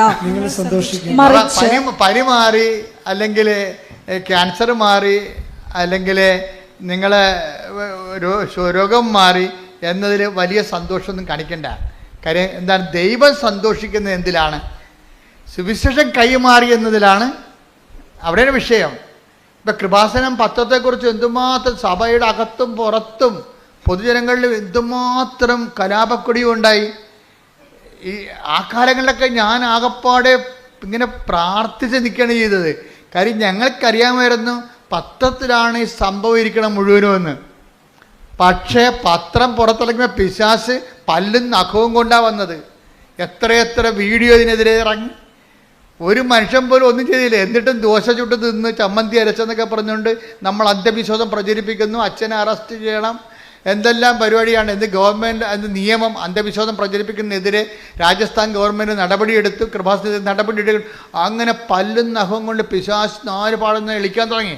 അതിൻ്റെ കൂടെ സഭയിലുള്ള ചില പുരോഹിതന്മാരും നമ്മൾക്കെതിരെ വന്നു. പല പള്ളികളിലൊക്കെ ഇത് ഒരു പുരോഹിതൻ കുറേ പത്രം കൊണ്ടുവന്നതിൻ്റെ പുറത്ത് അവരുടെ പള്ളി കൊടുത്ത പത്രമാണ് എന്നും പറഞ്ഞുകൊണ്ട് അത് മുഴുവൻ കൊണ്ടുവന്ന് ഇവിടെ ഇട്ടും പോയി. കൃപാസന വാതിക്കലിട്ടും പോയി. ഒന്നും വേണ്ടിയില്ല, ആരോടും പരിഭവമില്ല, ആരോടും ഒരു നിരസം പോലും ഇല്ല. ആ അച്ഛനെ കാണുമ്പോഴും അച്ഛനോട് ഗുഡ് മോർണിംഗ് പറഞ്ഞ് ഈശോമിശിഹായെ സ്തുതി പറഞ്ഞ് സന്തോഷത്തോടെ നമ്മൾ പെരുമാറും. എന്താ കാര്യം? നമ്മൾ ചെയ്യുന്ന ജോലി വിശ്വാസ കൈമാറ്റമാണ്. അത് നിങ്ങൾ എപ്പോഴും ഓർത്തേക്കണം. നമുക്ക് വേറെ ഒരു ലക്ഷ്യമില്ല. നമ്മുടെ ജോലി എന്താണ്? ക്രിസ്തുവിനെ കൈമാറുകയാണ്. അപ്പം ക്രിസ്തുവിനെ കൈമാറുമ്പോൾ സ്വീകാര്യമല്ലാത്തവർക്ക് പലതരത്തിലുള്ള റെസ്പോൺസ് ഉണ്ടാകും. ആൻറ്റി റെസ്പോൺസ് ആയിരിക്കും മിക്കതും. ക്രിസ്തുവിനെ സ്വീകരിക്കാത്തവരെല്ലാം പിന്നെ ആദ്യം സ്വീകരിക്കാതിരുന്ന ആരാണെന്ന് നമുക്കറിയാമല്ലോ. അവൻ തൻ്റെ ജനങ്ങളുടെ അടുക്കിലേക്ക് വന്നു, തൻ്റെ ജനങ്ങളാകട്ടെ അവനെ അറിഞ്ഞില്ല. അതല്ലേ സംഭവം. യോഹന്നാൻ 1:11 അവൻ സ്വജനത്തിന്റെ അടുത്തേക്ക് വന്നു, എന്നാൽ അവർ അവനെ സ്വീകരിച്ചില്ല. ഇത് സ്വാഭാവികമാണ്. ഇപ്പം നിങ്ങളുടെ ബന്ധുക്കളോ സഭയിലുള്ളവരോ ചില സമയത്ത് ക്രിസ്തുവിനെ സ്വീകരിക്കത്തില്ല. മറ്റൊരു മാർഗത്തിലൂടെ ക്രിസ്തുവിൻ്റെ സുവിശേഷം കൈമാറ്റം ചെയ്യപ്പെടുന്നുവെന്ന് കണ്ടു കഴിഞ്ഞാൽ റിജക്റ്റ് ചെയ്യപ്പെടും. അപ്പോൾ ഇത് ബുദ്ധിപരമായിട്ട് ആധ്യാത്മികത എന്ന് പറയുന്നത് ഒരു ഇൻ്റലിജൻ്റ് ബിസിനസ്സാണത്. ആധ്യാത്മികത എന്ന് പറയുന്നത്. അപ്പം നമ്മളെ ബുദ്ധിപരമായിട്ട് അവിടെ എന്ത് നിലപാടാണ് സ്വീകരിക്കേണ്ടത്? സൗമ്യതയായിരിക്കണം. അപ്പം നിങ്ങളെ എതിർക്കുന്നവരെ നിങ്ങൾ എതിർക്കരുത്. പൗലോസ് അപ്പോസ്തലൻ എല്ലാം പറഞ്ഞിട്ടുണ്ട്. നിങ്ങളെ എതിർക്കുന്നവരെ നിങ്ങൾ എതിർക്കരുത്. പിന്നെന്താണ്? അവരെ ആശീർവദിക്കുക മാത്രമേ ചെയ്യാവൂ. Take the word of God. ശ്രദ്ധിക്കട്ടെ. ഹല്ലേലൂയ, ഹല്ലേലൂയ, ഹല്ലേലൂയ. യേശുവേ നന്ദി, യേശുവേ സ്തുതി. ഹല്ലേലൂയ. അതായത് എപ്പോഴും നമ്മൾ ശ്രദ്ധിക്കേണ്ട ഒരു വിഷയം, ഇപ്പോൾ ഉടമ്പടി സിൽവർ ഗ്രേയിലേക്ക് വരുമ്പോൾ ഇതിൻ്റെ അകത്ത് 90% വിഷയവും കൃപയുമായി ബന്ധപ്പെട്ടതായിരിക്കണം. ഇപ്പോഴും അനുഗ്രഹവുമായി ബന്ധപ്പെട്ട് പേരക്കിടാവിനെ കേന്ദ്ര വിദ്യാലയത്തിൽ ചേർക്കാൻ വേണ്ടിയാണ് ഉടമ്പടി സിൽവർ ഗ്രേ ആക്കണമെന്നുണ്ടെങ്കിൽ ഞാൻ പറയും പുതുക്കി കൊടുക്കരുതെന്ന് പറയും. കാര്യം ചുമ്മാ വൈകിട്ടപ്പോഴപ്പാണ് വിഷയം. അവർക്ക് ബോധം ഇപ്പോഴും ബുദ്ധിയും ബോധവും വന്നിട്ടില്ല. ഉടമ്പടി എന്താണെന്ന് മനസ്സിലായിട്ടില്ല അവർക്ക്. പക്ഷേ ചിലരുണ്ട് സുവിശേഷ കൈമാറ്റം തന്നെ 90% സുവിശേഷ കൈമാറ്റത്. കാര്യം സുവിശേഷ ഇപ്പം നിങ്ങൾ സുവിശേഷവും നമ്മൾ ഒരുമിച്ച് പറഞ്ഞാൽ എന്താണ്? Not by merit but by grace. എന്താണ് ഇത് വർക്കൗട്ട് ചെയ്യണത്? എന്താണ്? നോട്ട് ബൈ മെറിറ്റ്, നമ്മുടെ യോഗ്യതയാലല്ല, പിന്നെ എന്താണ്? കൃപയാലാണ്. അപ്പോൾ നമ്മുടെ മുമ്പിലുണ്ടാകുന്ന ഓപ്ഷൻ എന്താണ് കൃപ എവിടുന്ന് കിട്ടുമെന്നല്ലേ? അപ്പോൾ സിൽവർ ഗ്രേയിലുള്ള ആൾക്കാർ കൃപയായിരിക്കണം 90% അവരുടെ ആസ്പയർ ചെയ്യേണ്ടത്. കൃപ എവിടുന്നാണ് കിട്ടണത്? നമ്മൾ കഴിഞ്ഞ ആഴ്ച പണ്ടില്ലേ എന്താ കണ്ടത്? സുവിശേഷ കൈമാറ്റത്തിനാണ് കൃപയുള്ളത്. മറ്റെല്ലാം ബ്ലെസ്സിങ്സാണ് ഉള്ളത്. ഗ്രേസ് ഉള്ളത് വചന കൈമാറ്റത്തിനേ ഉള്ളു. കർത്താവിനെ ഒരു മനുഷ്യനെ കാണുമ്പോൾ കർത്താവിനെ കുറിച്ച് പറയാൻ വേണ്ടി നാക്ക് തരിക്കണം. അപ്പോൾ ഓർക്കുക, നീ കൃപയിലാണെന്ന് ഓർക്കണം. അത് ദൗത്യമാണ്, മിഷൻ എന്ന് പറയും. ദൗത്യത്തിനാണ് കൃപയുള്ളത്. 14:26 എടുത്തേ. നടപടി പുസ്തകം 14:26. അപ്പോസ്തല പ്രവർത്തനങ്ങൾ 14:26. അപ്പോസ്തല പ്രവർത്തനം 14:26. അവിടെ നിന്ന് അന്ത്യോക്യയിലേക്ക് കപ്പൽ കയറി തങ്ങൾ നിർവഹിച്ച ദൗത്യത്തിന് മിഷൻ കണ്ട തങ്ങൾ നിർവഹിച്ച മിഷന് ആവശ്യമായിരുന്ന ദൈവകൃപയ്ക്ക് അവർ നോട്ട് ബ്ലെസ്സിങ് അനുഗ്രഹമല്ല, എന്താണ് ദൗത്യത്തിന് വേണ്ടത്, മിഷന് വേണ്ടത്, വിശ്വാസ കൈമാറ്റത്തിന് വേണ്ടത്, ഇവാഞ്ചലൈസേഷന് വേണ്ടത് എന്താണ്? കൃപ. തങ്ങൾക്ക് ആവശ്യമായ ദൗത്യത്തിന്, തങ്ങൾ നിർവഹിച്ച ദൗത്യത്തിന് ആവശ്യമായ കൃപ. ദൈവകൃപയ്ക്ക് അവർ ഭരമേൽപ്പിക്കപ്പെട്ടത് അവിടെ വച്ചാണല്ലോ. അപ്പൊ നിങ്ങള് ദൈവകൃപയ്ക്ക് പരമേൽപ്പിക്കപ്പെടുന്ന എവിടെ വെച്ചാണ്? മാതാവിന്റെ പ്രത്യക്ഷീകരണ സന്നിധാനത്തിൽ വെച്ചാണ്. പ്രത്യക്ഷീകരണ സന്നിധാനത്തിൽ എന്താ സംഭവിക്കണത്?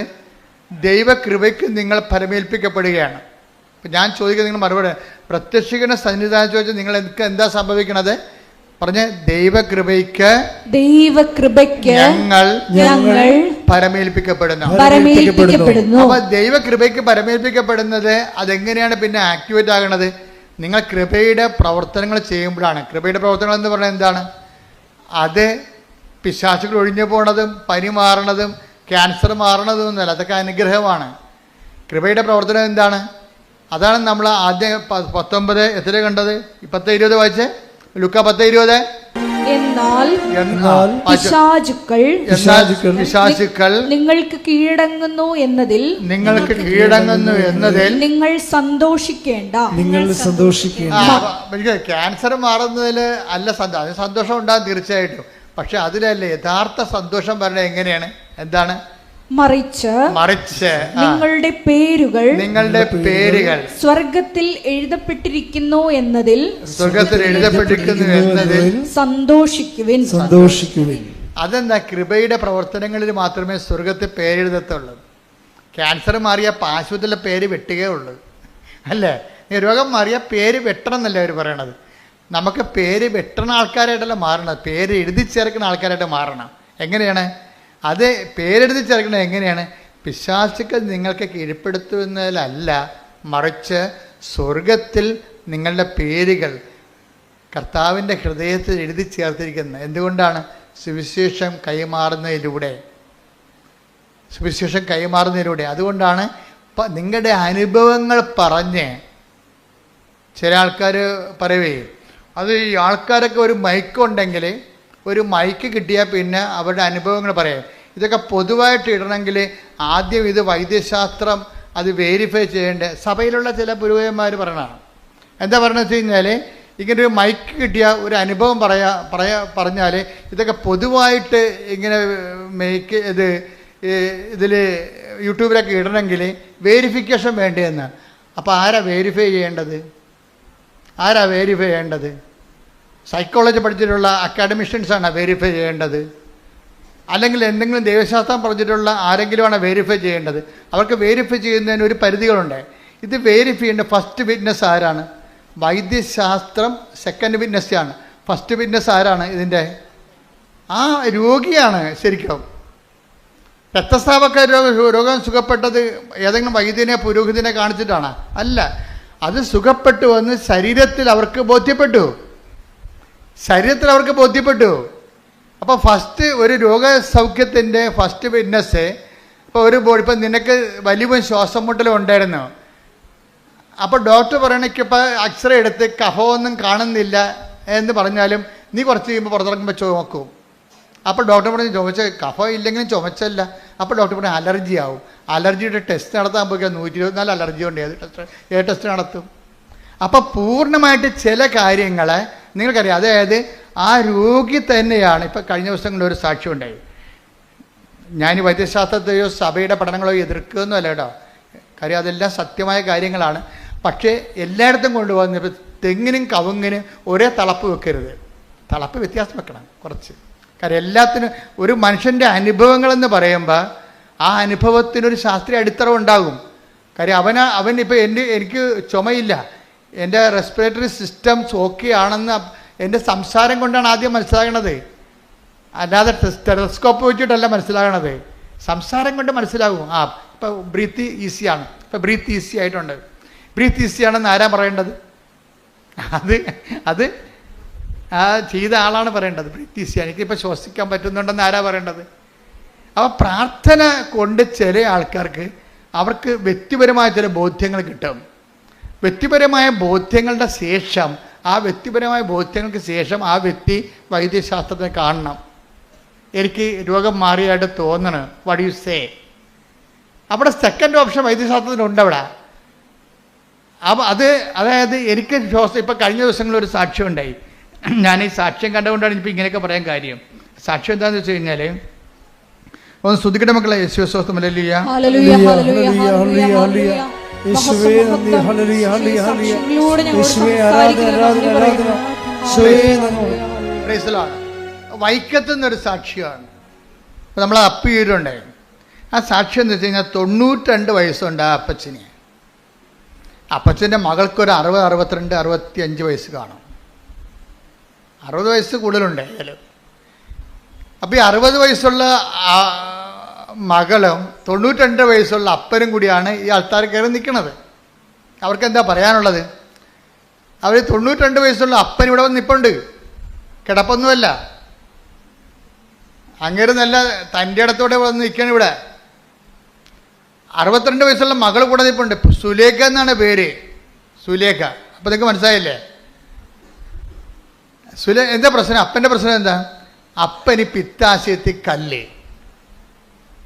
അപ്പന് പിത്താശയത്തിൽ കല്ല്, ഭയങ്കരമായ വേദനയാണ് പിത്താശയത്തിൻ്റെ സ്ഥലത്ത്. ആശുപത്രി കൊണ്ടുവന്ന് പറഞ്ഞ് ഇതിൽ കൂടിയ അവസ്ഥയാണ്, ഇത് ICUലേക്ക് മാറ്റണമെന്ന് പറഞ്ഞ്. അപ്പോൾ 62 വയസ്സുള്ള മകൾ പറഞ്ഞ് അപ്പൻ നിലവിളിയാണ്, സഹിക്കാൻ പറ്റാതെ. സാർ എന്തെങ്കിലും ചെയ്യ് എന്ന് പറയും. എന്ന് വെച്ച് കഴിഞ്ഞാൽ 92 വയസ്സുള്ള ആൾ നിലവിളിക്കുമ്പോൾ ഒന്ന് ചിന്തിച്ച് നോക്കിയേ. പരമാവധി ഇങ്ങനെയുള്ളവരൊക്കെ പിടിച്ചു നിൽക്കും, സഹിക്കാൻ പറ്റാത്തതുകൊണ്ടാണ് അവർ കരഞ്ഞു പോണത്. എന്നിട്ട് ഈ ICUലേക്ക് മാറ്റും. ICUലോട്ട് മാറ്റി കഴിയുമ്പോൾ പിന്നീട് ഡോക്ടർ പറയും ഇതിന് ഈ ഹോസ്പിറ്റൽ ചേഞ്ച് ചെയ്യേണ്ടി വരും, ഓപ്പറേഷൻ വേണമെന്ന് പറയും. അപ്പോൾ ഹോസ്പിറ്റൽ ചേഞ്ച് ചെയ്ത് ഓപ്പറേഷനിലേക്ക് കൊണ്ടുപോകും. ഓപ്പറേഷൻ ചെയ്യാൻ വേണ്ടി നോക്കുമ്പോഴുണ്ട് ഈ പിത്താശയത്തിൽ 92 വയസ്സുള്ള ആളിന് ഓപ്പറേഷൻ നടക്കത്തില്ല. ആ വൈദ്യശാസ്ത്രം അവിടെ വെച്ച് ചെയ്യാവുന്നതിൻ്റെ മാക്സിമം കാര്യം എന്താണ്?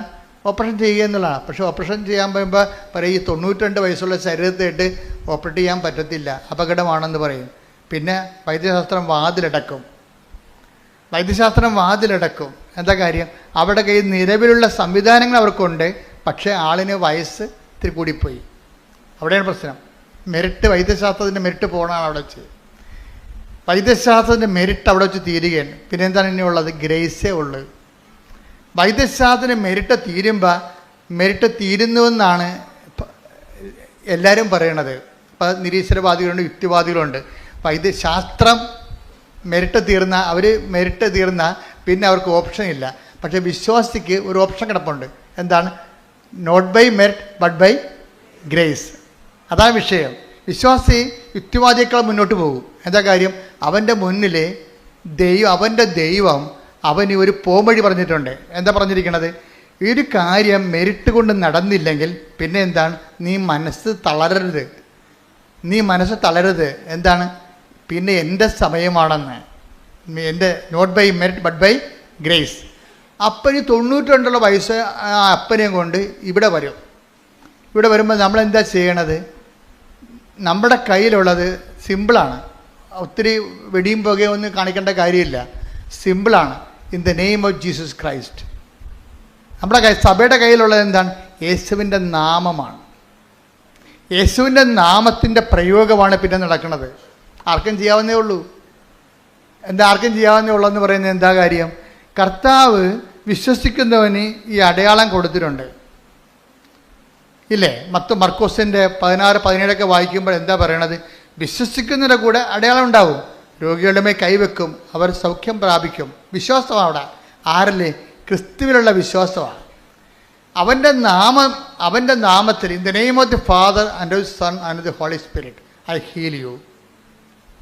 ഈ സൈത്തെടുത്തിട്ട് കർത്താവിൻ്റെ നാമത്തിൽ വെഞ്ചരിച്ച സൈത്തെടുത്ത് പഞ്ഞി തൂക്കിയിട്ട് അപ്പൻ്റെ ഈ പിത്താശയത്തിൽ 5-10 കല്ലിരിക്കുക. എത്ര കല്ലുണ്ടെന്ന് സ്കാനിങ്ങിൽ കുറേ കല്ലുണ്ട്. ഈ കല്ലവിടെ ഇരിക്കണം. കല്ല് ഓപ്പറേറ്റ് ചെയ്യാൻ ആരും ഡോക്ടർമാർ പറഞ്ഞത് ഈ കീഹോൾ ചെയ്യാമെന്ന് പറഞ്ഞ്. കീഹോൾ പോലും നടക്കണില്ല. അപ്പോഴും ഇതിൻ്റെ റിപ്പോർട്ടിന് കല്ലിരിപ്പുണ്ട്. അതേസമയം തന്നെ ഡോക്ടറിന് 92 വയസ്സുള്ള കാരണം ഒന്നും ചെയ്യാനും പറ്റണില്ല. കീഹോളും ചെയ്യാൻ പറ്റണില്ല, ട്രീറ്റ്മെൻറ്റും ഇല്ല. കുറേ ആൻറ്റിബയോട്ടിക്സ് കൊടുത്തു ഡോക്ടർ. 4 ആഴ്ച ട്രീറ്റ് ചെയ്ത ഇയാളാ. ആൻറ്റിബയോട്ടിക്സ് കൊടുത്ത് 4 ആഴ്ച ട്രീറ്റ് ചെയ്തു. എന്നിട്ട് കല്ല് അവിടെ തന്നെ ഇരിക്കുകയാണ്. ഇനി ഞങ്ങൾക്കൊന്നും ചെയ്യാൻ, ഇനി ഓപ്പറേഷൻ ഉള്ളതെന്ന് പറയുമ്പോൾ അതിന് വേറെ മാറ്റുമ്പോൾ ഈ അവിടെ ചെല്ലുമ്പോൾ ഓപ്പറേഷൻ ടെസ്റ്റൊക്കെ എടുത്ത് നോക്കുമ്പോൾ ഈ 92 വയസ്സുകാരനെ ഓപ്പറേറ്റ് ചെയ്താൽ അത് കാഷ്വാലിറ്റി ഉണ്ടാകും. ആൾ ചിലപ്പോൾ മരിച്ചു പോകും. കാര്യം അതിൻ്റെ ഇൻഫെക്ഷനും പൂർണ്ണമായിട്ട് വിജയം ഉണ്ടാകത്തില്ല. അപ്പം കല്ല് അവിടെ തന്നെ ഇരിക്കുകയും. അപ്പം എന്തു ചെയ്യും? അവരെ വീട്ടിൽ കൊണ്ടുപോവുക. പിന്നെ അവരെ പറയും നല്ല ഭക്ഷണം മരിക്കണവരെ കൊടുക്കുക, അത് കഴിയുമ്പോൾ അറിയിക്കേണ്ടവരെ അറിയിക്കുക. അങ്ങനെയൊക്കെ പറയാൻ പറ്റത്തുള്ളൂ. അത്രേ പറയാൻ പറ്റത്തുള്ളൂ. ആ ഒരു കണ്ടീഷനിലാണ് അറിയിക്കേണ്ടവർ അറിയിക്കാൻ വേണ്ടി ഇവിടെ വരുന്നത്. അറിയിക്കാൻ വേണ്ടി എല്ലാം കേൾക്കാൻ ഒരാളിരിപ്പുണ്ടല്ലോ ഇവിടെ. അതാണ് വിഷയം. വിഷയം മാറി. വിഷയം നോട്ട് ബൈ മെറിറ്റ്. മെറിറ്റ് മാറുകയാണ്. മെറിറ്റ് വാതിലടച്ചിരിക്കുന്നു. ഇനി ഇവിടെ സുഹൃത്ത് പിന്നെ എന്താ പിന്നെ പറയുക ഗ്രേസാണ്. ഗ്രേസിൽ എന്താ ചെയ്യണത്? ഗ്രേസിൽ സിമ്പിളാണ് ചെയ്യണത്. അല്ല ഇതിന് വെടിയും പോകുകയും അഭ്യാസങ്ങളോ ഒന്നും കാണിക്കേണ്ട കാര്യമില്ല. ഇതിന് ഒരു അഭ്യാസം കാണിക്കണം. എന്താണ്? In the name of Jesus എന്ന് പറയാൻ കഴിയണം.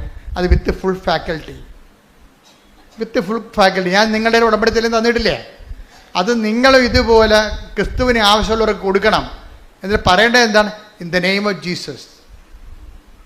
In the name of Jesus എന്ന് പറയുന്നത് എന്താണ്? യേശുവിൻ്റെ നാമത്തെക്കുറിച്ചാണ് പറയണത്. എന്താണ്? ദൈവം സമസ്തവും അവൻ്റെ നാമത്തിൻ്റെ കീഴിലാക്കിയിരിക്കുന്നു. അതാണ് സംഭവം. അത് പിത്താശക്കല്ലായാലും ശരി, പിശാച് ബാധിതയായാലും ശരി, എല്ലാം ദൈവം ആരുടെ പേരിലാക്കിയിരിക്കുന്നു. Take the bed of God. ദൈവം സമസ്തവും. 1 കൊരിന്തോസ് 15:27. 1 കൊരിന്തോസ് 15:27. ദൈവം സമസ്തവും. ഒന്ന് പറഞ്ഞ ദൈവം സമസ്തവും. ദൈവം സമസ്തവും അധീനമാക്കി തന്റെ പാദത്തിന് കീഴാക്കിയിരിക്കുന്നു. അപ്പൊ എന്താ പറയാ? അപ്പൊ ക്രിസ്തുവിന്റെ പാദത്തിന്റെ കീഴിലാണ് എന്താണ്? മനുഷ്യന്റെ എല്ലാ പ്രശ്നങ്ങളും സമസ്തവും എന്നാണ്. അല്ല, കുറച്ച് കാര്യം ക്രിസ്തുവിനും ഇപ്പം നമ്മുടെ മുഖ്യമന്ത്രിയും സ്റ്റേറ്റ് ഗവൺമെൻറ്റിനും വിമാനം ഉണ്ടാക്കാനൊന്നും പറ്റത്തില്ല, വിമാനം മേടിക്കാനും പറ്റത്തില്ല. അത് മേടിക്കേണ്ടത് ആരാണ്? Central government. നാണയം അടിക്കാൻ പറ്റുമോ? നാണയം അടിക്കാൻ പറ്റില്ല. യുദ്ധോപകരണങ്ങൾ മേടിക്കാൻ പറ്റുമോ? പറ്റത്തില്ല. അത് മോഡി പ്രധാനമന്ത്രി മേടിക്കണം. സമസ്തവും അധികാരം ഇവിടെ ഇല്ല. പക്ഷെ ക്രിസ്തു എന്ന് പറയുമ്പോൾ മനുഷ്യൻ്റെ ആവശ്യങ്ങളുടെ സമസ്തവുമാണ്. അതാ 1 കൊരിന്തോസ് 15:27 എന്ന് പറഞ്ഞ ദൈവം സമസ്തവും അവന്റെ പാദത്തിന്റെ കീഴിലാക്കിയിരിക്കുന്നു. കൈയടിച്ച് ശ്രദ്ധിക്കട്ടെ.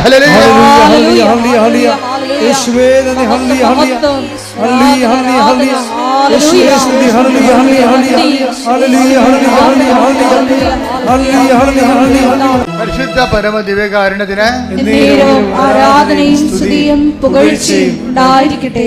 നമ്മുടെ സബ്ജക്ട് എന്താണ്? ദൈവം സമസ്തവും. പറഞ്ഞേ, ദൈവം സമസ്തവും അവന്റെ ഈശോയുടെ പാദത്തിന്റെ കീഴിലാക്കിയിരിക്കുന്നു. സമസ്തവും യേശുവിന്റെ നാമത്തിന്റെ കീഴിലാണ്. എങ്ങനെയാണ് ഈ നാമത്തിന് ഇത്രയും പവർഫുൾ ആയിട്ട് വന്നത്? എന്താണ്? ഇനിയുള്ളതെല്ലാം മനുഷ്യർ ഈ ലോകത്തുള്ള എല്ലാം എന്താണ്? ഒരു നാമത്തിൻ്റെ കീഴിലാണ് അതറിയപ്പെടുന്നത്. ഈ ലോകത്തുള്ള എല്ലാം അറിയപ്പെടുന്നത്. ഇപ്പം ഞാൻ അറിയപ്പെടുന്നത്, എൻ്റെ പേര് ജോസഫ് എന്ന്, അല്ലേ? ഇതിൻ്റെ പേരെന്താ? മൈക്ക്. ഇതൊരു പേരാണ്. ഇതിൻ്റെ പേരെന്താണ്? പാത്രം, സോസർ, അല്ലേ? എല്ലാത്തിനും ഒരു നാമമുണ്ട്. ഇവിടെ അറിയപ്പെടുന്ന നാമത്തിലാണ്. അപ്പം ചില നാമങ്ങൾക്ക് ഉന്നതമായ നാമത്തിൻ്റെ ശേഷി ഉണ്ടാവും. യേശുവിനെ എന്ത് ചെയ്തതെന്ന് വെച്ച് കഴിഞ്ഞാൽ, യേശുവിൻ്റെ നാമം എല്ലാ നാമങ്ങളെ എങ്ങനെയാണ് പാദത്തിന് കീഴിലായത്? എല്ലാ നാമങ്ങളും, ഇപ്പോൾ ക്യാൻസർ, എബിയോള, എയ്ഡ്സ് ഇതൊക്കെ പറഞ്ഞ നാമമാണെങ്കിലും യേശുവിൻ്റെ പാദത്തിൻ്റെ കീഴിലാണത്. അതെങ്ങനെയാണ് ഈ നാമത്തിൻ്റെ കീഴിലായത്? എങ്ങനെയാണ്? അതിൻ്റെ കാരണം ദൈവപിതാവിനെ യേശു ജീവിതം കൊണ്ട് മഹത്വപ്പെടുത്തി കൃപയെ ആർജിച്ചെടുത്തിരിക്കുന്നത് കൊണ്ടാണ്. അതുകൊണ്ടാണ് അവൻ പ്രകൃത്യാ ദൈവമായിരുന്നു, അല്ലേ? ദൈവത്തോടുള്ള സമാനത മുറുകെ പിടിക്കേണ്ട കാര്യമായി അവൻ പരിഗണിച്ചില്ല. അവൻ്റെ സ്റ്റാറ്റസ് അവൻ കീപ്പ് ചെയ്തില്ല. ഇപ്പം ഞങ്ങൾ നിങ്ങളുടെ സ്റ്റാറ്റസ് ലോയിങ്ങെന്ന് പറയത്തില്ലേ? ആരെങ്കിലും നിങ്ങളെ പ്രാന്തി എന്നൊക്കെ വിളിച്ചാൽ കർത്താവിൻ്റെ നാമത്തിൽ ഹല്ലേലൂയ പറഞ്ഞതെന്ന് പറഞ്ഞാൽ എന്താ കാര്യം? നിങ്ങളത് അക്സെപ്റ്റ് ചെയ്യുന്നു. ആരുടെ പേരിൽ? കർത്താവിൻ്റെ നാമത്തിൽ. ഞാൻ അച്ഛനായ പിറ്റേ കൊല്ലം ഉടുപ്പ് ചേഞ്ച് ചെയ്തതാണ്. അന്ന് ഞാൻ അനുഭവിച്ച പ്രശ്നങ്ങൾ എന്തെല്ലാമായിരുന്നു. അപ്പം അതെല്ലാം എനിക്കറിയാമായിരുന്നു. കർത്താവ് എങ്ങോട്ട് കൊണ്ടുപോകുന്നുണ്ടെന്ന് അറിയാമായിരുന്നു. എത്രയോ കൊല്ലം മുമ്പ് 87 അവൻ്റെ ഉടുപ്പ് ചേഞ്ച് ചെയ്താണ്. അച്ഛനായ 2 കൊല്ലം കഴിഞ്ഞപ്പോൾ ഉടുപ്പ് ചേഞ്ച് ചെയ്യാനോട് പറഞ്ഞു. ഞാൻ ചേഞ്ച് ചെയ്തു. അന്ന് ഭയങ്കര പ്രശ്നമായിരുന്നു അത് ചെയ്യാൻ. പക്ഷേ കർത്താവ് എന്നെ ശരിക്കും സഹായിച്ചു, എൻ്റെ രൂപതയെ സഹായിച്ചു. എന്നെ സസ്പെൻഡ് ചെയ്യുകയോ അങ്ങനെ ആക്രമിക്കുകയോ ഒന്നും ചെയ്തില്ല. എന്നെ അക്സെപ്റ്റ് ചെയ്തു. അതുകൊണ്ടല്ല എനിക്ക് സർവ് ചെയ്യാൻ പറ്റിയത്. അപ്പം ദൈവത്തിൻ്റെ ഒരു പരിപാലനം എപ്പോഴും സഭയിലുണ്ടാവും. അതുകൊണ്ടാണ് ഇത്രയും നാൾ നമ്മളിവിടം വരെ എത്തിയത് ശരിക്കും. അപ്പം എന്താ സംഭവിച്ചു കഴിഞ്ഞാൽ, ഈ ദൈവ സമസ്തവും എന്ന് പറയുമ്പോഴേ ഈ ദൈവനാമം എങ്ങനെയാണ് എല്ലാ നാമങ്ങളുടെയും താഴെയായത്. ദൈവനാമത്തെക്കുറിച്ച് നിങ്ങൾ പഠിക്കണം. പഠിക്കുമ്പോൾ നിങ്ങൾക്ക് സുവിശേഷ വില എളുപ്പമാകും. സുവിശേഷ വില എളുപ്പമായി കഴിഞ്ഞാൽ ബാക്കിയെല്ലാം ചേർത്ത് നൽകണ കേസ് കെട്ടാണേ. അതിനുവേണ്ടി നിങ്ങളെ പ്രത്യേകിച്ച് വയറുവേദന മാറണം, കുഞ്ഞുണ്ടാകണം, പറമ്പ് വിൽക്കണമെന്ന് പറഞ്ഞ് ആവലാതിപ്പെട്ട് നിലയും വിളിച്ച് നടക്കേണ്ട ഒരു കാര്യമില്ല. അതൊക്കെ സൈലൻ്റ് ഓട്ടോമാറ്റിക്കായിട്ട് നടക്കുന്ന സംഭവങ്ങളാണ്. നിങ്ങൾ ആദ്യം എന്താ ചെയ്യേണ്ടത്? ആദ്യം ദൈവരാജ്യത്തെയും അതിൻ്റെ നീതിയെയും കുറിച്ച് അന്വേഷിക്കണം. ആദ്യം ദൈവരാജ്യം വിശ്വാസ കൈമാറ്റം എങ്ങനെ നടക്കുമെന്ന് നോക്കണം ആദ്യം. അതുകൊണ്ട് പറ്റുമെങ്കിൽ എപ്പോഴും ഒരു വിജയകുമാർ സാർ ഞാനൊക്കെ പുറത്തു പോകും, എപ്പോഴും ഞങ്ങളുടെ കയ്യിൽ ബൈബിൾ ഉണ്ടാവും. പക്ഷേ സാറാണെങ്കിൽ പോക്കറ്റിട്ടൊരു ചെറിയ ബൈബിൾ ഉണ്ടാവും. ഞാൻ പിന്നെ മൊബൈലിൽ ബൈബിൾ ഉണ്ടെങ്കിൽ എനിക്ക് ആവശ്യമുള്ളപ്പോൾ എടുത്ത് വായിക്കാൻ വേണ്ടി മൊബൈലിൽ ബൈബിൾ ഉണ്ടാവും. എല്ലാവരുടെ മൊബൈലിലേക്കും ബൈബിള് നിങ്ങൾ അപ്ലോഡ് ചെയ്ത് വെക്കണം വായിക്കാൻ വേണ്ടി. നിങ്ങൾ മൊബൈൽ എപ്പോഴും എവിടെ ഉണ്ടായാലും ഉണ്ടല്ലോ. അപ്പോൾ ദൈവം പുതിയ കാര്യങ്ങൾ നൽകുമ്പോൾ പുതിയ സാഹചര്യം നമ്മൾ ദൈവത്തെ മഹത്വപ്പെടുത്താൻ ഉപയോഗിക്കണം. അപ്പം അതുപോലെ തന്നെ വെച്ചാൽ ഇപ്പം ഈ നാമം എങ്ങനെയാണ് ഇത്രയും മഹത്തായ നാമമായത്? ഫിലിപ്പ് 2:6 എടുത്ത്. ദൈവത്തിന്റെ രൂപത്തിലായിരുന്നെങ്കിലും അവൻ ദൈവവുമായുള്ള സമാനത നിലനിർത്തേണ്ട ഒരു കാര്യമായി പരിഗണിച്ചില്ല. തന്നെ തന്നെ ശൂന്യനാക്കിക്കൊണ്ട് ദാസന്റെ രൂപം സ്വീകരിച്ച് മനുഷ്യരുടെ സാദൃശ്യത്തിൽ ആയിത്തീർന്ന് ആകൃതിയിൽ മനുഷ്യനെ പോലെ കാണപ്പെട്ടു. മരണം വരെ, അതേ കുരിശു മരണം വരെ അനുസരണമുള്ളവനായി തന്നെ തന്നെ താഴ്ത്തി. ആകയാൽ ദൈവം അവനെ അത്യധികം ഉയർത്തി എല്ലാ നാമങ്ങൾക്കും ഉപരിയായ നാമം നൽകുകയും ചെയ്തു.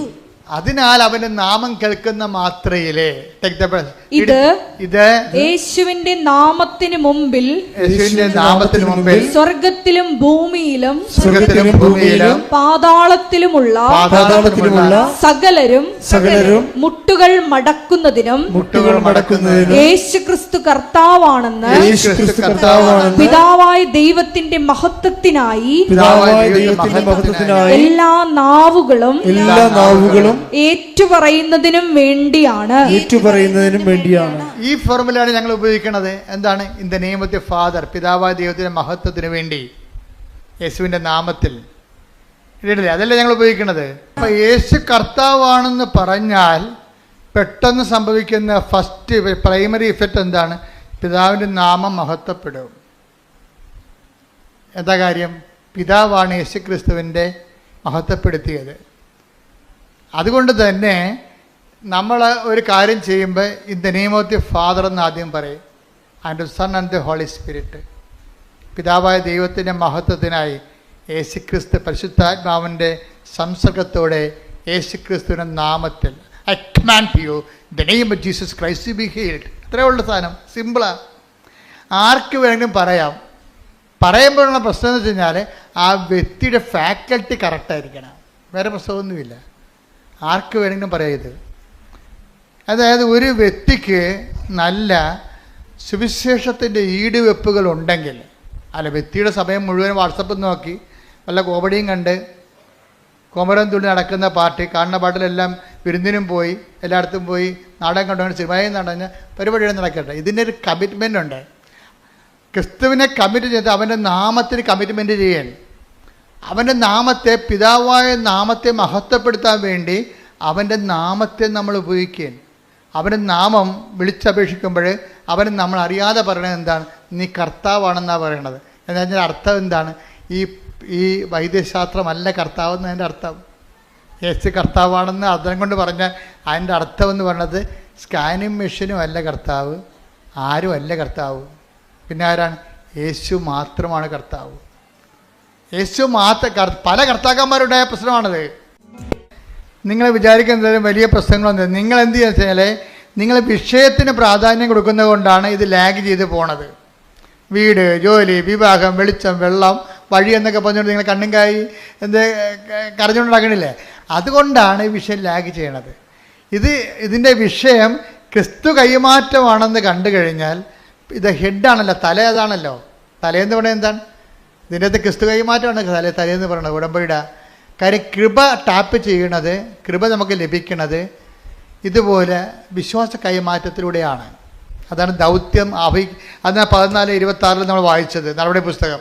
ക്രിസ്തുവിനെ കൈമാറുന്നതിലൂടെ ഉള്ള ദൗത്യത്തിന് ആവശ്യമായ കൃപ എന്ന power of God. Power of God എന്നതിൻ്റെ അർത്ഥം ദൈവത്തിൻ്റെ കൃപ. അപ്പം നിങ്ങളെ അതല്ലേ ഈശോ പറഞ്ഞത്, പിശാചുക്കൾ നിങ്ങൾക്ക് കീഴടങ്ങുന്നു എന്നുള്ളതിൽ നിങ്ങളെ കുന്തളിപ്പ് കാണിക്കേണ്ടെന്ന് പറഞ്ഞത്. അതൊന്നും ഇല്ല അന്ന്. അത് വിശ്വാസ കൈമാറ്റത്തിന് സഹായകമാണെങ്കിൽ മാത്രമേ അതിനകത്ത് ഇത് കാര്യമുള്ളൂ. അതുകൊണ്ട് നിങ്ങളെ സാക്ഷ്യം പറയിപ്പിക്കണത്. നിങ്ങൾക്കൊരു അനുഭവം കിട്ടിക്കഴിഞ്ഞാൽ ഞങ്ങൾ നിങ്ങളെ കൊണ്ട് സാക്ഷ്യം പറയിപ്പിക്കും. സാക്ഷ്യം പറയുകയാണെങ്കിൽ മുങ്ങുന്ന ഒത്തിരി കാണ്ടാമൃഗങ്ങളുണ്ട്, പക്ഷെ എല്ലാം തിരിച്ചു വരുന്നുണ്ട്. കൊമ്പ് ഒടിഞ്ഞ് തിരിച്ചു വരും. എന്താ കാര്യം? ദൈവത്തിന് കൊടുക്കേണ്ട ദൈവത്തിന് കൊടുക്കണില്ല. അതാണ് പ്രശ്നം. ഞങ്ങൾ എന്തുകൊണ്ടാണ് നിങ്ങൾക്ക് സാക്ഷ്യം പറയാൻ അവസരം തരണത്? സാക്ഷ്യം പറയാൻ അവസരം തരുന്നത് നിങ്ങൾക്ക് കിട്ടിയിട്ടുള്ള ദൈവാനുഗ്രഹങ്ങൾ നോട്ട് ബൈ മെറിറ്റിലാണ് കിട്ടിയിരിക്കുന്നത്. എന്താണ്? ദൈവത്തിൽ നിന്നാണ്. കാര്യം മെറിറ്റ് കൊണ്ടല്ല, യോഗ്യത കൊണ്ടല്ല, കർത്താവിൻ്റെ കൃപ കൊണ്ടാണ്. കൃപ കൊണ്ടാണെങ്കിൽ അത് യേശുക്രിസ്തു നാമത്തിൻ്റെ മഹത്വത്തിൻ്റെ അടിസ്ഥാനത്തിൽ കിട്ടിയിരിക്കുകയാണ്. അതുകൊണ്ട് തന്നെ നാമത്തെ പിതാവായ ദൈവത്തിൻ്റെ ക്രിസ്തുവിനെ ഏറ്റുപറയുന്നതിലൂടെ പിതാവായ ദൈവത്തിൻ്റെ മഹത്വത്തിനായിട്ടാണ് നമ്മൾ ഏറ്റുപറയണത്. അപ്പോൾ സാക്ഷ്യം പറയണത് നിസ്സാരമല്ല. വല്ല കണ്ടാമൃഗം വല്ലോടത്ത് കിടന്നുണ്ട് സാക്ഷ്യം പറയുന്നതിനെതിരെ സംസാരിച്ച് ഒരു കഥയില്ല. എന്താ കാര്യം? സാക്ഷ്യം പറയുന്നവരെ എന്താ ചെയ്യേണ്ടത്? അത് പിതാവായ ദൈവത്തിൻ്റെ മഹത്വത്തിനാണ്. ഫിലിപ്പി 2:10-11 ഇത് യേശുവിന്റെ നാമത്തിന് മുൻപിൽ സ്വർഗത്തിലും ഭൂമിയിലും പാതാളത്തിലുമുള്ള സകലരും മുട്ടുകൾ മടക്കുന്നതിനും യേശുക്രിസ്തു കർത്താവാണെന്ന് പിതാവായ ദൈവത്തിന്റെ മഹത്വത്തിനായി എല്ലാ നാവുകളും ഏറ്റുപറയുന്നതിനും വേണ്ടിയാണ്. അപ്പൊ യേശുക്രിസ്തു കർത്താവാണെന്ന് പറയുമ്പോൾ ഓട്ടോമാറ്റിക്കായി സംഭവിക്കുന്നത് എന്താണ്? പിതാവിൻ്റെ നാമം മഹത്വപ്പെടും. ഇപ്പം കർത്താവാണ് നിങ്ങളെ സുഖപ്പെടുത്തിയെന്ന് പറയുമ്പോൾ ഇവിടെ സംഭവിക്കുന്നത് എന്താണ്? പിതാവിൻ്റെ നാമത്തെ നിങ്ങൾ മഹത്വപ്പെടുത്തുകയാണ്. പിതാവിൻ്റെ നാമത്തെ മഹത്വപ്പെടുത്താൻ ഒരു അവസരമാണ് നിങ്ങൾക്ക് നൽകണത്. അതെന്തിനു വേണ്ടിയാണ്? ഇത് നിങ്ങൾ പിതാവായ ദൈവത്തിൻ്റെ നാമത്തെ മഹത്വപ്പെടുത്തുമ്പോൾ എന്ത് സംഭവിക്കും? വിശ്വാസം കൈമാറ്റപ്പെടും. അതെന്തുകൊണ്ടാണ്? പിതാവായ നാമത്തെ നിങ്ങൾ മഹത്വപ്പെടുത്തുന്നത് മറ്റുള്ളവർ കേൾക്കുമ്പോൾ എന്താ സംഭവിക്കണത്? വിശ്വാസം ജനിക്കുന്നു. കാര്യം എന്താണ്? വിശ്വാസം കേൾവിയിൽ നിന്നാണ് ഉണ്ടാകുന്നത്. 10:17 വയസ്സത്തെ റോമ ശ്രുതികട ഹല്ലേലൂയ ഹല്ലേലൂയ ഹല്ലേലൂയ ഹല്ലേലൂയ യേശുവേ നന്ദി ഹല്ലേലൂയ ഹല്ലേലൂയ ഹല്ലേലൂയ. റോമ 10:17 ആകയാൽ വിശ്വാസം കേൾവിയിൽ നിന്നും കേൾവി ക്രിസ്തുവിനെ പറ്റിയുള്ള പ്രസംഗത്തിൽ നിന്നുമാണ്. Price the Lord. അപ്പോൾ സാക്ഷ്യം ഒരേ സമയം തന്നെ പ്രഘോഷണമാണ്. അനുഭവാധിഷ്ഠിത പ്രഘോഷണമാണ് സാക്ഷ്യം എന്ന് പറയണത്. ചുമ്മാ തിയറട്ടിക്കലായിട്ടുള്ള എന്തെങ്കിലും കാര്യങ്ങൾ പറയുകയല്ല. അതിന് ഒരു ഫാക്കൽറ്റിയെ വർക്ക് ചെയ്യത്തുള്ളൂ. തിയറട്ടിക്കലായിട്ടുള്ള പ്രസംഗങ്ങൾ പറഞ്ഞാൽ സൈദ്ധാന്തിക പ്രഘോഷണം എന്ന് പറയും. സൈദ്ധാന്തിക പ്രബോധനം അതെന്താ തന്നെ ഒരു ഫാക്കൽറ്റിയെ വർക്ക് ചെയ്യത്തുള്ളൂ. അതെന്തിൻ്റെ ഇൻ്റലക്ച്വൽ പ്രോഡക്റ്റാണത്. ബുദ്ധിയുടെ ഒരു ഫുഡാണ് സൈദ്ധാന്തിക പ്രബോധനം എന്ന് പറയണത്. അത് വേണ്ടെന്നല്ല, അത് വേണം, തിയറട്ടിക്കൽ ലെവലാണ്. പക്ഷേ അതിൻ്റെ കൂടെ തന്നെ ഉള്ളതാണ് അടുത്ത ഫാക്കൽറ്റി ഉണ്ട് നമുക്ക്. എന്താണ്? ഹൃദയം, വില്ലെന്ന് പറഞ്ഞാൽ എന്താണ്? അനുഭവജ്ഞാനമാണ്, അറിവ് മാത്രമല്ല, അപ്ലൈഡ് നോളജ്. ഞാൻ തിയറി എടുത്തിട്ട് അതിനെ പ്രാക്ടീസ് ചെയ്തു. അപ്പോഴെനിക്ക് യേശു കർത്താവാണെന്നുള്ള അനുഭവം ഉണ്ടായിരുന്നു.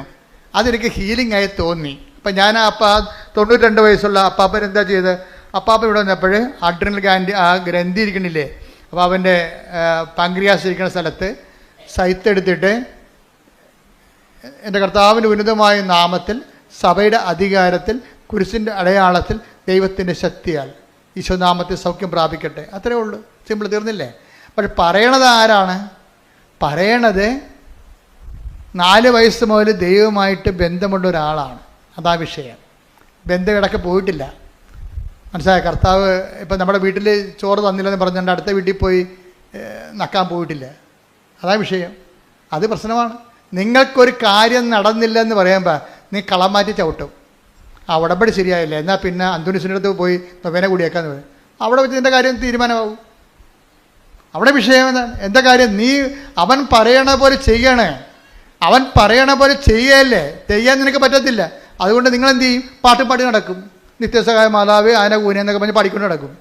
ആ പാട്ടുപാടിയെ തീരത്തില്ല. ചില കാര്യങ്ങൾ പാട്ടുപാടി തീരത്തില്ല. എന്താ കാര്യം? പറഞ്ഞിരിക്കുന്നത് അവൻ പറയണ പോലെ ചെയ്യാനാണ്. ചെയ്യാന്ന് വെച്ച് കഴിഞ്ഞാൽ നിങ്ങൾ എനിക്ക് ഭൂമിയുടെ അതിർത്തികൾ വരെ സാക്ഷികളായിരിക്കും. അല്ല പ്രാർത്ഥനക്കാരായിരിക്കും എന്നല്ലേ, നിങ്ങളെനിക്ക് സാക്ഷികളായിരിക്കും. ജീവിതം കൊണ്ട് ക്രിസ്തുവിന് സാക്ഷ്യം വഹിക്കണം. അപ്പം ഇതിൻ്റെ പ്രഥമ നിലപാട്, വിശ്വാസത്തിൻ്റെ പ്രഥമ പാഠങ്ങൾ പിന്നിടണം. ഹെബ്രായർ 6:1. ഹെബ്രായർ 6:1.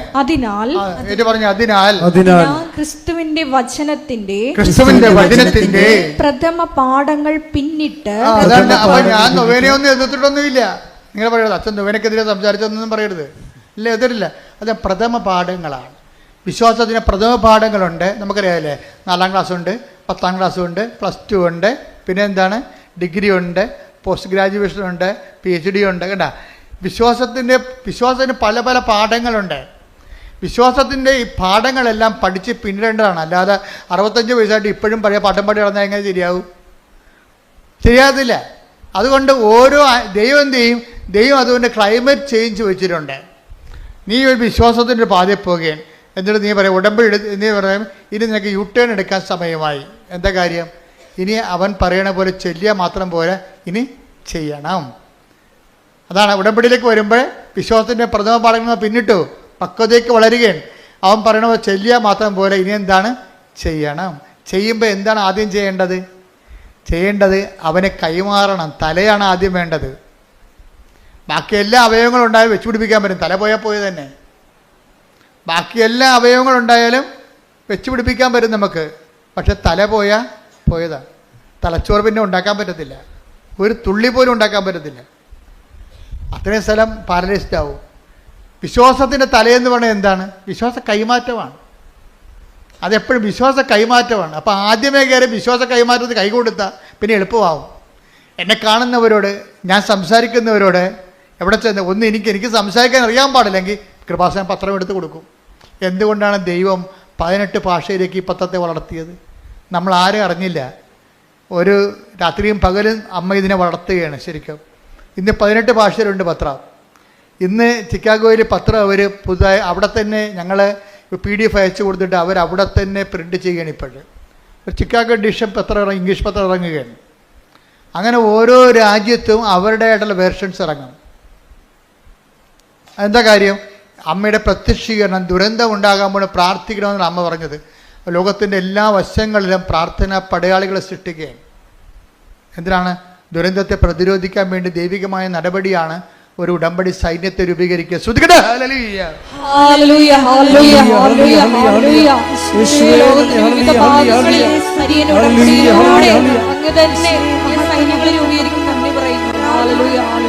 പാങ്ക്രിയാസിലെ കല്ലുകൾ നിറഞ്ഞ പാങ്ക്രിയാസിലെ ഓപ്പറേഷന് ഇനി ആൻറ്റിബയോട്ടിക്സ് കൊടുക്കുന്നതിന് സുഖപ്പെടാത്ത പാങ്ക്രിയാസിലെ ഓപ്പറേഷൻ നടത്താൻ 92 വയസ്സുകാർക്ക് പറ്റത്തില്ല എന്ന് പറഞ്ഞുകൊണ്ട് വൈദ്യശാസ്ത്രം റിജക്റ്റ് ചെയ്ത പാങ്ക്രിയാസിൽ എന്താ ചെയ്യേണ്ടത്? സൈത്ത് പൂശിട്ട് പറയും എൻ്റെ കർത്താവിൻ്റെ ഉന്നതമായ നാമത്തിൽ. അപ്പം നാമമാണ് അവിടുത്തെ പ്രധാനപ്പെട്ടത്. എൻ്റെ കർത്താവിൻ്റെ നാമം ഉന്നതമായ നാമമാണ്. ഫിലിപ്പിയർ 2:7 അനുസരിച്ച് എൻ്റെ കർത്താവിൻ്റെ ഉന്നതമായ. അപ്പം എൻ്റെ കർത്താവെന്ന് പറയാൻ കഴിയണം. ഞാനൊരിക്കലും നമ്മുടെ കർത്താവെന്ന് ഞാൻ പറയാറില്ല ഒരിക്കലും. പ്രാർത്ഥനയിൽ എൻ്റെ കർത്താവെന്ന് പറയത്തുള്ളൂ. നിങ്ങൾ കേട്ടിട്ടില്ലേ? എൻ്റെ കർത്താവിൻ്റെ ഉന്നതമായ നാം. അതായത് ഞാൻ ഈ 65 കൊല്ലം അല്ലെങ്കിൽ 61 കൊല്ലം 4 വയസ്സിലാണ് എനിക്ക് വിശ്വാസം കിട്ടണത്. അപ്പം ഈ 4 വയസ്സിന് തൊട്ട് ഇന്ന് വരെ ഞാൻ അനുഭവിച്ച ഒരു ക്രിസ്തുവുണ്ട്. അതെല്ലാത്തേക്കും ഉന്നതമായൊരു ക്രിസ്തുവാണ്. ആരും എന്നെ പഠിപ്പിച്ച ക്രിസ്തുവല്ല, അനുഭവത്തിലൂടെ ഞാൻ കണ്ടറിഞ്ഞ എൻ്റെ കുടുംബത്തിൻ്റെ വിശുദ്ധമായ അപ്പൻ്റെ വിശ്വാസ പാരമ്പര്യത്തിൽ നിന്ന് കണ്ട് മനസ്സിലാക്കിയ ദൈവത്തെ സഭ എനിക്ക് താത്വികമായി പഠിപ്പിച്ചു തന്നു. സഭയുടെ പഠിപ്പിച്ചു തന്ന മൊത്തം ഞാൻ ഉൾക്കൊള്ളുകയും അതനുസരിച്ച് ക്ലാസ്സിൽ കൃത്യമായിട്ടിരുന്നത് പഠിച്ച് മനസ്സിലാക്കി അങ്ങനെ സഭയും കുടുംബവും കൂടി കൈമാറിയ ക്രിസ്തുവുണ്ട്. അതാണ് എൻ്റെ കർത്താവ്. അതിനെ ഞാൻ ആപ്ലിക്കേറ്റ് ചെയ്തിട്ടുണ്ട്. എൻ്റെ ജീവിതത്തിൻ്റെ അഗ്നി പരീക്ഷകളിലൂടെ ക്രിസ്തുവിൻ്റെ കുരിശ് ഞാൻ കയ്യിൽ നിന്ന് കളയാതെ ഞാൻ കുരിശ് തീ കടലിൽ നീന്തി കടന്ന ചരിത്രം എനിക്കുണ്ട്. അപ്പോൾ അതങ്ങനെ വരുമ്പോഴാണ് അതിൽ എന്നെ കൂടെ സഹായിച്ച കർത്താവാണ് എൻ്റെ കർത്താവ്. ഇപ്പം സ്പിരിറ്റ് ഓഫ് മേരി എന്ന് നമ്മൾ പറയത്തില്ല, മറിയത്തിൻ്റെ ആത്മാവ്. മറിയത്തിൽ ഇറങ്ങി വസിച്ച് രക്ഷണകൃത്യം പൂർത്തിയാക്കിയ മറിയത്തിൻ്റെ ദൗത്യം പൂർത്തിയാക്കിയതാണ് മറിയത്തിൻ്റെ ആത്മാവ്. ക്രിസ്തുവിൻ്റെ ആത്മാവുണ്ട്, കർത്താവിൻ്റെ ആത്മാവുണ്ട്. എവിടെയെല്ലാം വ്യത്യസ്തമായ രീതികളിൽ ദൈവത്തിൻ്റെ ആത്മാവ് ദൗത്യം പൂർത്തിയാക്കുമ്പോൾ അത് അവരുടെ പേരിൽ അറിയപ്പെടും. അതുപോലെ എൻ്റെ കർത്താവെന്ന് പറയുമ്പോൾ എൻ്റെ ജീവിതാനുഭവത്തിലൂടെ കർത്താവിന് സുവിശേഷമാകാനും സുവിശേഷമേകാനും വേണ്ടി കടന്നുപോയ അഗ്നിപരീക്ഷയുടെ കാലഘട്ടങ്ങളിൽ വിശ്വാസത്തെ മുറുകെ പിടിച്ചുകൊണ്ട് തന്നെ മുന്നേറിയ സാക്ഷ്യം വഹിച്ചുള്ള കാര്യം ആണ്. അത് പ്രഖ്യാപിക്കും എൻ്റെ കർത്താവിൻ്റെ ഉന്നതമായ നാമത്തിൽ. പിന്നെ എന്താണ്? സഭയാണ് എനിക്ക് പൗരോഹിത്യം നൽകുക. സഭയെ ഞാൻ അനുസ്മരിക്കും. എന്താ കാര്യം? സഭയില്ലേ പിന്നെ ഞാനില്ല. കാര്യം എന്താണ്? സഭയാണ് എനിക്ക് പട്ടം നൽകിയത്, കർത്താവിൻ്റെ അഭിഷേകം നൽകിയ കാര്യം. അപ്പോസ്തലികമായ അഭിഷേകം സഭയ്ക്ക് മാത്രമേ ഉള്ളൂ. അതുകൊണ്ടാണ് ഞാൻ എന്തെല്ലാം പ്രശ്നങ്ങൾ സഭയിലുണ്ടായിട്ട് ഞാൻ സഭയെ വിമർശിക്കാത്തതിൻ്റെ കാരണം എന്താ? സഭയെ ഞാൻ കഴിഞ്ഞ ദിവസങ്ങളിൽ അമേരിക്കയിൽ നിന്ന് അച്ഛൻ വന്നിട്ട് എന്നോട് മോൺസിഞ്ഞർ വന്നിട്ട് എന്നോട് കുറേ നേരം സംസാരിച്ചു. ഞാൻ പറഞ്ഞു, ഞാൻ സഭയ്ക്കെതിരെ ഒരിക്കലും സംസാരിക്കത്തില്ല. എന്താ കാര്യം? സഭയെ കർത്താവിൻ്റെ രക്തത്താൽ വീണ്ടെടുക്കുന്നതാണ് സഭ. നമ്മൾ സഭയെ സംസാരിച്ചെതിരെ ഒരു പോറൽ വന്നാൽ പിന്നെ അത് നികർത്താൻ നമുക്ക് പറ്റത്തില്ല. ഗർഭിണികളുടെ ശരീരത്തിൽ കുഞ്ഞുങ്ങളെ, മൂത്ത കുഞ്ഞുങ്ങളൊക്കെ വന്നിട്ട് അമ്മയുടെ വയറിലൊക്കെ, അമ്മേ ഈ വയറ് കുഞ്ഞുവാവ് എപ്പോൾ വരും എന്നൊക്കെ ചോദിച്ചിട്ട് പിള്ളേർ മാന്തത്തില്ലേ. അപ്പോൾ പിള്ളേരെ മാറ്റി നിർത്തും. എന്താ കാര്യം? പിള്ളേരുടെ കായ് നഖം വയറൊക്കെ കൊണ്ടു കഴിഞ്ഞാൽ പാട് കിടക്കൂടാ. അതുപോലെ സഭയെ നമ്മൾ വിമർശിച്ചാൽ നമുക്കുമായിട്ട് പിന്നെ അത് ആ പാടായിട്ട് അവിടെ കിടക്കും. അതുകൊണ്ട് സഹിച്ച്, സഭയിൽ എന്തെല്ലാം പ്രശ്നങ്ങളുണ്ടെങ്കിലും സഹിച്ച് പ്രാർത്ഥിക്കാനേ പറ്റത്തുള്ളൂ. കാര്യം എന്താണ്? സഭയ്ക്ക് ആവശ്യമായത് വിശ്വാസികളുടെ സഹന പ്രാർത്ഥനകളുണ്ട്. നമ്മൾ ഈ കാലത്തെ അതിജീവിക്കും. നമ്മൾ ഈ കാലത്തെ അതിജീവിക്കുമ്പോൾ എൻ്റെ മനസ്സിലുള്ളത് സത്യവും നീതിയും പെരുമാറണം. അതിൻ്റെ അകത്ത് ഒരു ഭാഗമായിട്ട് ആരും ഞാൻ തിരിക്കത്തില്ല. ഞാൻ തിരിക്കണേ എന്തുകൊണ്ടെന്ന് കഴിഞ്ഞാൽ എല്ലാവർക്കും നീതി കിട്ടണം, എല്ലാവരും കർത്താവിൻ്റെ കൃപയിലും ദൈവസ്നേഹത്തിലും നിലനിൽക്കണം. അതിനുവേണ്ടി നമ്മൾ സഹിച്ച് പ്രാർത്ഥിക്കും. ശ്രദ്ധിക്കട്ടെ. ഹല്ലേലൂയ, ഹല്ലേലൂയ, ഹല്ലേലൂയ, ഹല്ലേലൂയ, ഹല്ലേലൂയ. മഹത്വം, മഹത്വം. ഹല്ലേലൂയ, ഹല്ലേലൂയ, ഹല്ലേലൂയ. അത് എൻ്റെ കർത്താവിൻ്റെ ഉന്നതമായ നാമത്തിൽ. പിന്നെന്താ പറയണത്? സഭയുടെ അധികാരത്തിൽ. പിന്നെന്താണ്? കുരിശിൻ്റെ അടയാളത്തിൽ. ദൈവത്തിൻ്റെ ശക്തി, കൃപ എന്ന് പറഞ്ഞാൽ ദൈവത്തിൻ്റെ ശക്തിയല്ലേ? ദൈവത്തിൻ്റെ ശക്തിയാൽ. അപ്പം എൻ്റെ കർത്താവിൻ്റെ ഉന്നതമായ നാമത്തിൽ, സഭയുടെ അധികാരത്തിൽ, കുരിശിൻ്റെ അടയാളത്തിൽ. കുരിശിൻ്റെ അടയാളം എന്ന് പറയുന്നത് എന്താണ്? പാപത്തിന് പരിഹാരം ചെയ്ത് മനുഷ്യനെ വീണ്ടെടുത്തതിൻ്റെ വിജയചിഹ്നമാണ് കുരിശ്. കുരിശിൻ്റെ അടയാളത്തിൽ ദൈവത്തിൻ്റെ ശക്തി, കൃപയാൽ യേശുക്രിസ്തു ഉന്നതമായ നാമത്തിൽ നീ സൗഖ്യം പ്രാപിക്കട്ടെ. അപ്പം ആ സൗഖ്യം ഈ 92 വയസ്സുകാരൻ അനുഭവിച്ചിട്ട് അദ്ദേഹം ഇവിടുന്ന് സന്തോഷമായിട്ട് നടന്നു പോകുമ്പോൾ ആരാണ് സാക്ഷ്യം പറയണത്? അദ്ദേഹമല്ലേ? അദ്ദേഹത്തിൻ്റെ ശരീരത്തിലല്ലേ പാങ്ക്രിയാസിൻ്റെ കല്ലുകൾ മാറിയെന്ന് അദ്ദേഹത്തിനാണ്. ഇങ്ങോട്ട് വന്ന ആളല്ല തിരിച്ചു പോണത്. അപ്പോൾ ആരാണ് ആദ്യം സാക്ഷ്യം പറയേണ്ടത്? വൈദ്യശാസ്ത്രമാണ്? അപ്പാപ്പനാണ്. പിന്നീട് പോയി സ്കാൻ ചെയ്ത് നോക്കിയപ്പോൾ ഒറ്റ കല്ലും കാണാനില്ല.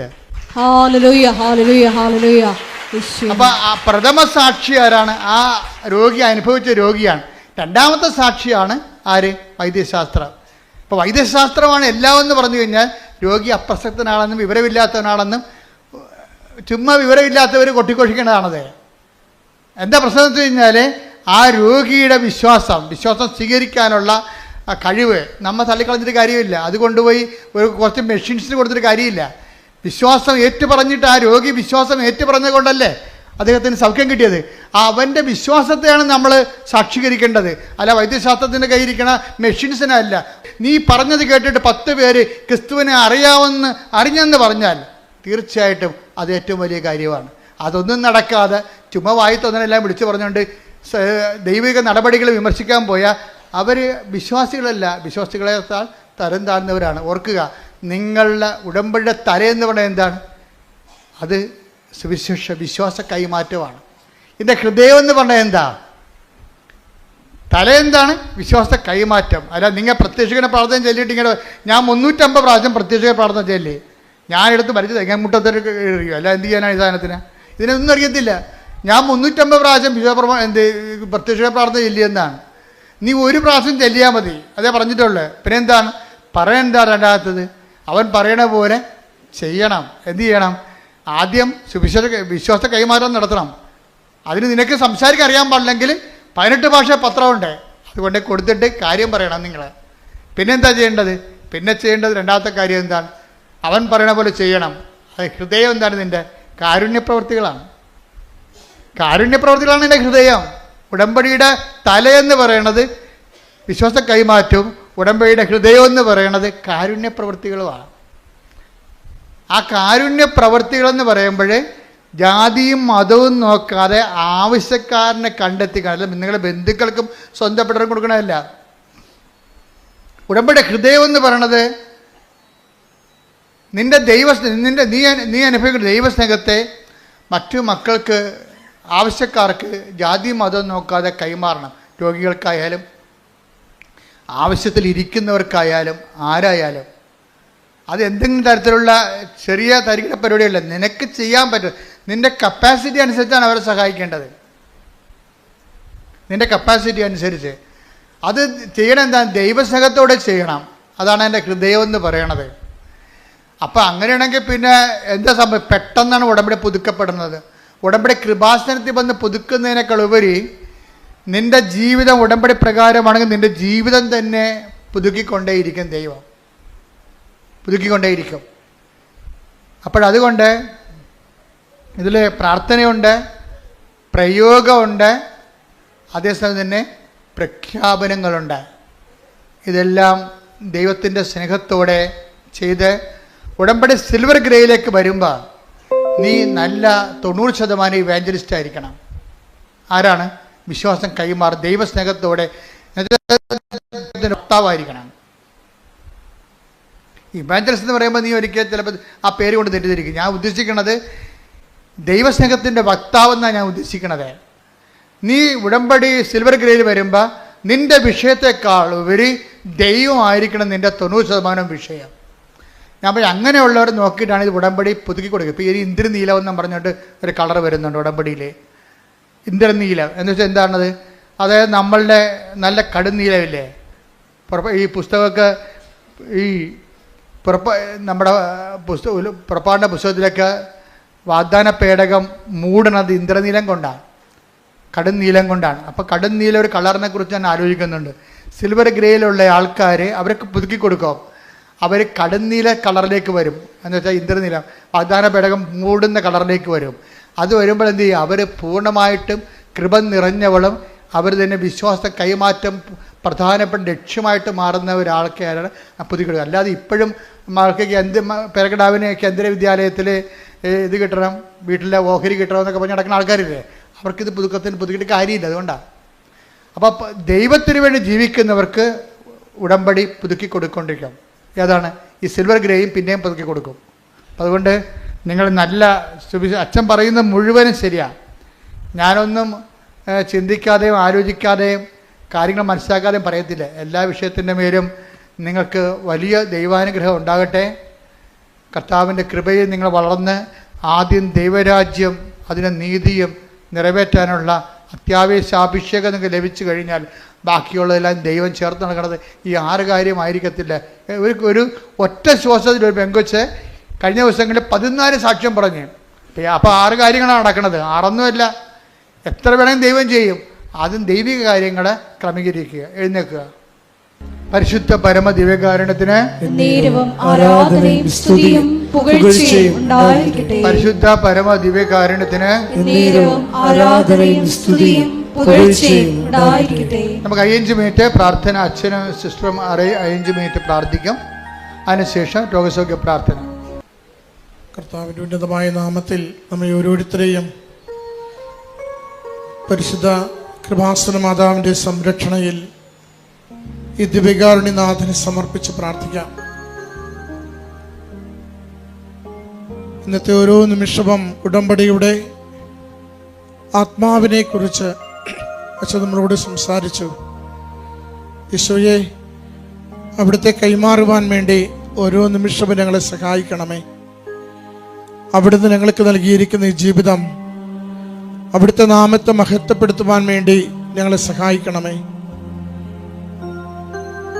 അവിടുത്തെ സ്നേഹം പങ്കുവെക്കുന്നതിന് വേണ്ടി ഞങ്ങളെ സഹായിക്കണമേ. അവിടുന്ന് ഞങ്ങൾക്ക് നൽകിയിരിക്കുന്ന കുടുംബങ്ങളിൽ അവിടുത്തെ സംരക്ഷണം അനുഭവിക്കുവാൻ ഞങ്ങളെ സഹായിക്കണമേ. സുവിശേഷത്തിന് വെളിച്ചത്തിൽ ജീവിക്കുവാൻ ഞങ്ങളെ സഹായിക്കണമേ. ഉടമ്പടി പ്രാർത്ഥനയും പ്രവൃത്തിയും പ്രഘോഷണവും പ്രയോഗവുമുള്ള ജീവിതമെന്ന് ഓരോ നിമിഷവും ഞങ്ങളെ ഇവിടുന്ന് ഓർമ്മിപ്പിക്കുന്നുണ്ട്. വിശ്വനാഥ, എല്ലാ മേഖലകളെയും അവിടുത്തേക്ക് സമർപ്പിച്ച് പ്രാർത്ഥിക്കുന്നു. ഞങ്ങളുടെ നിയോഗങ്ങൾ അവിടുത്തെ സന്നിധിയിലേക്ക് സമർപ്പിക്കുമ്പോൾ അവിടുത്തെ സാക്ഷികളായി ഈ ലോകത്തിൽ ജീവിക്കുവാനുള്ള കൃപയിലേക്ക് ഞങ്ങളെ വളർത്തണമേ.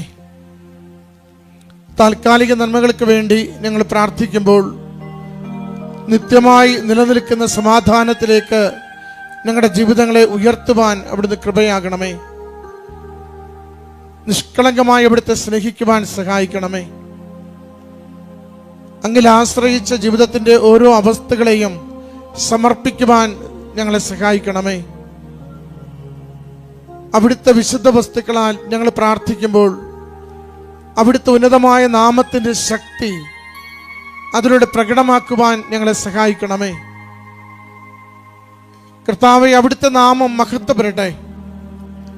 എല്ലാ തിന്മയുടെ ശക്തികളുടെ മേലും അവിടുത്തെ നാമം വിജയിക്കട്ടെ. ഇന്ന് സഭ കടന്നു പോകുന്ന എല്ലാ ക്ലേശ സാഹചര്യങ്ങളിലും അവിടുത്തെ ഉന്നതമായ നാമത്തിന് വിജയവും മഹത്വവും ലോകം മുഴുവനും അങ്ങിലേക്ക് ആകർഷിക്കും വിധം അങ്ങ് അവരെ സഹായിക്കുകയും ചെയ്യണമേ. ഈശോയെ, ഞങ്ങളുടെ ഓരോ കുടുംബത്തെയും ഓരോ വ്യക്തി ജീവിതത്തെയും അവിടുത്തെ സന്നിധിയിലേക്ക് ഞങ്ങൾ സമർപ്പിക്കുന്നു. ഞങ്ങളുടെ വാക്കുകൊണ്ട് ഞങ്ങളുടെ പ്രവൃത്തി കൊണ്ട് അങ്ങയെ കൈമാറുവാനാവും വിധം ഞങ്ങളെ ജീവിക്കുവാൻ ഞങ്ങളെ ഇവിടുന്ന് സഹായിക്കണമേ. ഞങ്ങളുടെ സംസാരങ്ങളെ വിശുദ്ധീകരിക്കണമേ. ഞങ്ങളുടെ മനോഭാവങ്ങളെ വിശുദ്ധീകരിക്കണമേ. സമ്പത്തിനോടും പ്രശസ്തിയോടും അംഗീകാരത്തോടുമുള്ള ഞങ്ങളുടെ ആഗ്രഹങ്ങളെ വിശുദ്ധീകരിക്കണമേ. ഈശോയെ, അവിടുന്ന് നൽകിയിരിക്കുന്ന ഈ ജീവിതം അങ്ങയ്ക്ക് വേണ്ടി സമർപ്പിക്കുവാൻ ഞങ്ങളെ സഹായിക്കണമേ. ഞങ്ങളായിരിക്കുന്ന അവസ്ഥകളെ അവിടുന്ന് അറിയുന്നുവല്ലോ. ഞങ്ങളുടെ കുടുംബവും അതിന്റെ സാഹചര്യങ്ങളും അവിടുന്ന് കാണുന്നുവല്ലോ.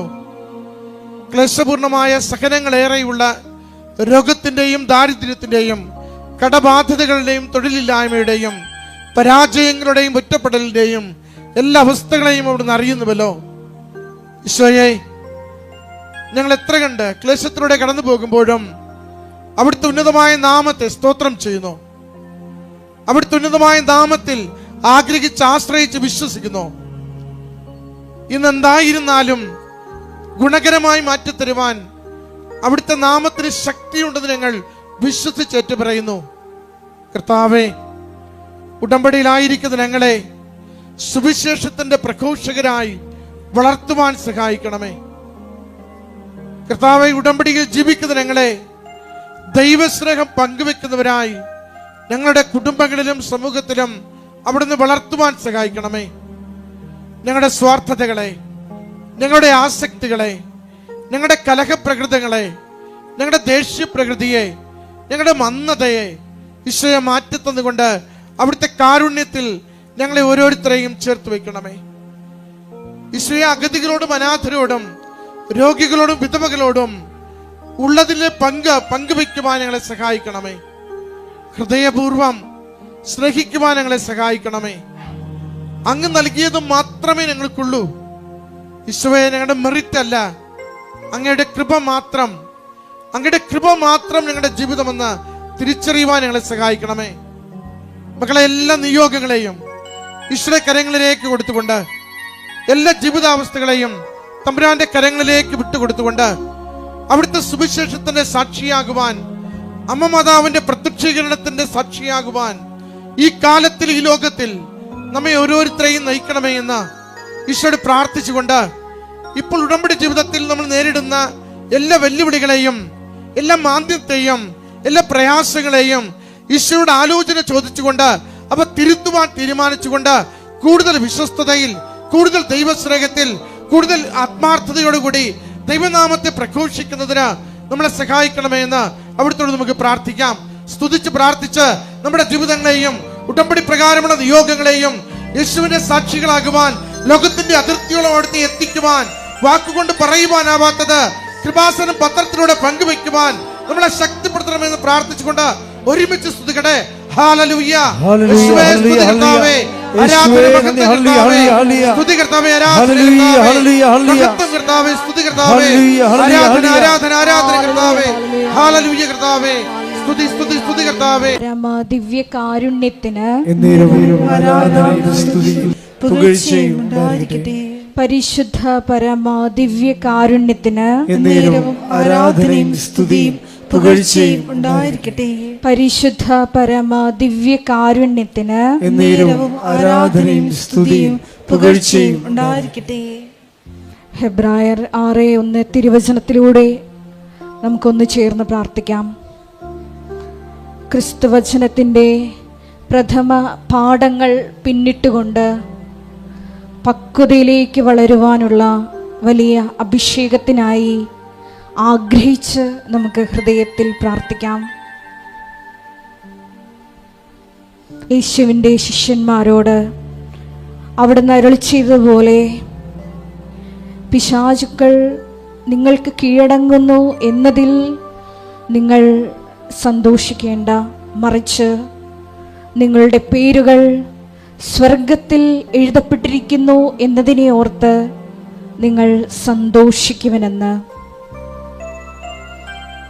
ഈശോയെ, മരിയൻ ഉടമ്പടിയിൽ നിവൃത്തിയാകുന്ന ഓരോ നിയോഗങ്ങളെ പ്രതിയുള്ള സന്തോഷമല്ല, മറിച്ച് ക്രിസ്തുവിനെ കൈമാറുന്നതിലുള്ള സന്തോഷമാണ് യഥാർത്ഥത്തിൽ ഒരു വിശ്വാസിക്ക് വേണ്ടതെന്ന് നീ വചനത്തിലൂടെ സംസാരിക്കുകയായിരുന്നു.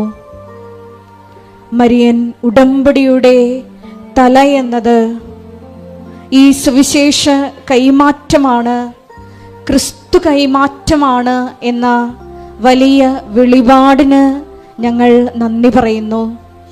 ഈശോയെ, ഇവിടെ നിന്ന് മരിയൻ ഉടമ്പടിയെടുത്ത് ലോകത്തിൻ്റെ വിവിധ ഭൂഖണ്ഡങ്ങളിലോട്ട് പോയിട്ടുള്ള ഓരോ മക്കളെയും കുടുംബങ്ങളെയും ഞങ്ങൾ ഈ അൾത്താരയിൽ പ്രത്യേകമായി സമർപ്പിക്കുന്നു. ഈശോയെ, ഞങ്ങളെ ഓരോരുത്തരെയും കണ്ടുമുട്ടുന്ന ഓരോ വ്യക്തികൾക്കും സുവിശേഷം കൈമാറുവാൻ പ്രത്യേകമായി അഭിഷേകം ചെയ്യണമേ എന്ന് ഞങ്ങൾ ഒരു നിമിഷം പ്രാർത്ഥിക്കുന്നു. മരിയൻ ഉടമ്പടിയുടെ ഹൃദയം എന്നത് കാരുണ്യ പ്രവൃത്തികളാണെന്ന് ഈശോയെ നീ വെളിപ്പെടുത്തിയല്ലോ. ഇനിയും മരിയൻ ഉടമ്പടി എടുത്ത് പോയിട്ടും കാരുണ്യപ്രവൃത്തികൾ ഒന്നും തന്നെ ചെയ്യാതെ ഭവനങ്ങളിൽ ഇരുന്നു കൊണ്ട് പ്രാർത്ഥനകൾ മാത്രം ചൊല്ലിക്കൊണ്ടിരിക്കുന്ന ഓരോ മക്കളെയും പ്രത്യേകമായി ഈ അൾത്താരയിൽ സമർപ്പിക്കുന്നു. ഈശോയെ, അവർക്ക് യോഹന്നാൻ 2:5 തിരുവചനം അനുസരിച്ചുകൊണ്ട് അവൻ പറയുന്നത് പോലെ ഈശോയെ കൊടുക്കുവാൻ കാരുണ്യ പ്രവർത്തികളിലൂടെ നിന്റെ വെളിച്ചം മറ്റുള്ളവർക്ക് പകുത്തു കൊടുക്കുവാൻ ഈശോയെ ഈ ആരാധനയിലൂടെ അവരെ പ്രത്യേകമായി അഭിഷേകം ചെയ്യണമേ എന്ന് പ്രാർത്ഥിക്കുന്നു. ഈശോ സമസ്തവും അവൻ്റെ പാദത്തിൻ കീഴിലാക്കിയിരിക്കുന്ന വ്യക്തിയാണ്. ഈശോയുടെ നാമം കേൾക്കുന്ന മാത്രയിൽ താഴെ പാതാളത്തിലും ഭൂമിയിലും സ്വർഗത്തിലുമുള്ള എല്ലാവരും അവൻ്റെ നാമത്തിൻ്റെ മുമ്പിൽ മുട്ടുമടക്കും എന്ന് തിരുവചനത്തിലൂടെ നമ്മൾ ശ്രവിക്കുകയായിരുന്നു. ഈശോയെ, ഞങ്ങളെ നൊമ്പരപ്പെടുത്തുന്ന എല്ലാ വിഷയങ്ങളെയും അൾത്താരയിൽ ഞങ്ങൾ സമർപ്പിച്ച് പ്രാർത്ഥിക്കുന്നു.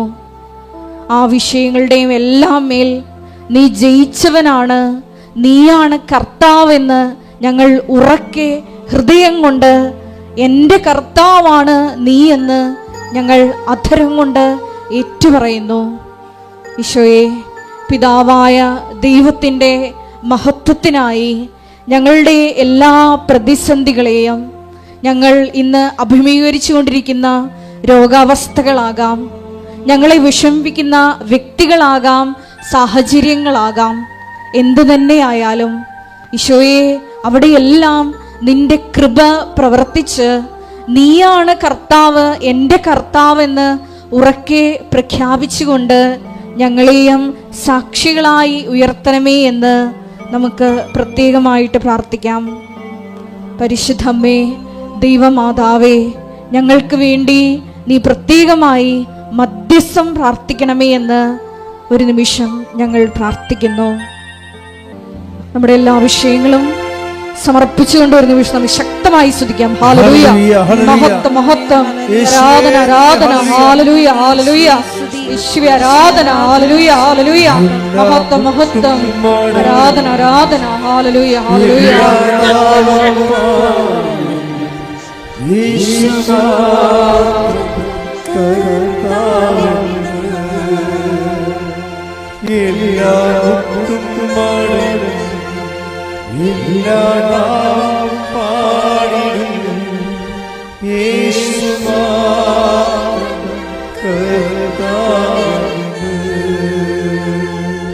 പരിശുദ്ധ പരമദിവ്യകാരുണ്യത്തിന് ആരാധനയും സ്തുതിയും പുകഴ്ചയും ഉണ്ടായിരിക്കട്ടെ. പരിശുദ്ധ പരമദിവ്യകാരുണ്യത്തിന് നേരവും ആരാധനയും സ്തുതിയും പുകഴ്ചയും ഉണ്ടായിരിക്കട്ടെ. പരിശുദ്ധ പരമദിവ്യകാരുണ്യത്തിന് നേരവും ആരാധനയും സ്തുതിയും പുകഴ്ചയും ഉണ്ടായിരിക്കട്ടെ.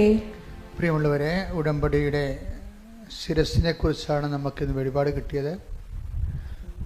ഉടമ്പടിയുടെ ശിരസ് സുവിശേഷ വിശ്വാസ കൈമാറ്റവും ഉടമ്പടി ഹൃദയം കാരുണ്യ പ്രവൃത്തികളുമാണ്. പിന്നെ ഉടമ്പടിയിലുള്ളത് പ്രഖ്യാപനവും പ്രയോഗനവുമാണ്. ഒരു കൈ പ്രഖ്യാപനത്തിനും, യേശു കർത്താവാണെന്ന് പ്രഖ്യാപിക്കും, നമ്മുടെ നിലപാടിലൂടെയും സംസാരത്തിലൂടെയും. ഒരു കൈ പ്രയോഗത്തിൻ്റെതാണ്. ഉപ്പ്, ഉടമ്പടി തൈലം, തിരികത്തിക്കൽ, ഇങ്ങനെ കുറേ അധികം പ്രയോഗങ്ങളുണ്ട്. അപ്പോൾ ഉടമ്പടിയുടെ കാലം എന്താണെന്ന് ചോദിച്ചു കഴിഞ്ഞാൽ അത് മാതാവിൻ്റെ പ്രത്യക്ഷീകരണമാണ്. ഉടമ്പടി നിൽക്കുന്നതും വളരുന്നതും പുലരുന്നതും എല്ലാം ഒറ്റ കോസിലാണ്. എന്താണ്? മാതാവിൻ്റെ പ്രത്യക്ഷീകരണം ലോകം മുഴുവനും അടയാള സഹിതം എത്തണം. ദുരന്തമുണ്ടാകാൻ പോണ പ്രാർത്ഥിക്കണമെന്ന് പറഞ്ഞ അമ്മയുടെ പ്രാർത്ഥനാ സമൂഹത്തെ രൂപപ്പെടുത്തിയെടുക്കാൻ വേണ്ടി.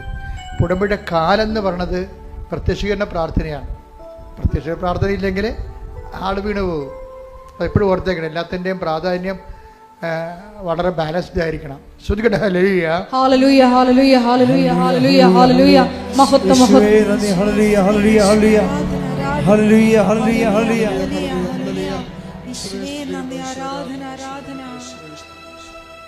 ഈ അച്ഛൻ നിങ്ങളുടെ ജീവിത പ്രശ്നങ്ങളെ പരിശുദ്ധ അമ്മയുടെ മാധ്യസ്ഥതയിൽ ഈശോയ്ക്ക് ഏൽപ്പിക്കേണ്ട സമയമാണ്. നിങ്ങൾ വിശ്വാസപോലെ ശ്രദ്ധിച്ചുകൊണ്ടിരുന്നാൽ മതി. ബാക്കിയെല്ലാം അമ്മ ഈശോയുടെ അമ്മയുടെ മധ്യസ്ഥ ഈശോ ചെയ്യുന്ന കാര്യങ്ങളാണ്. ഇടിമുഴക്കം പരിശോധിക്കട്ടെ. കർത്താവിന്റെ ഉന്നതമായ നാമത്തിന് സ്വന്തം ചെയ്യുന്നു. കർത്താവിന്റെ വിശുദ്ധ പൗരോഹിത്യത്തെ,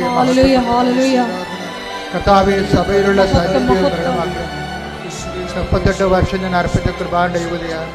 കൃപാസ്ഥാനത്താലെ ഇവനുടെ പ്രത്യക്ഷപ്പെട്ട പരിശുദ്ധ അമ്മയുടെ മാധ്യസ്ഥത്തിന് കർത്താവെ, ഉച്ചമുതൽ ഉള്ളംകാല് വരെ അസ്ഥികളിലും പേശികളിലും കൊശങ്ങളിലും കർത്താവിനൊക്കെ പെടരട്ടെ. കർത്താവിന്റെ കര നിങ്ങൾക്ക് ആവശ്യിക്കട്ടെ. ഈശോ ഈശോ ഈശോ അങ്ങനെ വിശുദ്ധ പൗരോഹിത്യത്തെ മഹത്വപ്പെടുത്തണമേ. കർത്താവെ സഭയിലുള്ള സാന്നിധ്യം പ്രകടമാക്കണമേ. മാർഗരോഗങ്ങള്, തീരാവേദികള്, ജീവിത ദുരിതങ്ങള്, ജീവ തടസ്സങ്ങള് യേശു ക്രിസ്തുവിന്റെ നാമത്തില് മാറിപ്പോകട്ടെ. ശ്രദ്ധിക്കട്ടെ.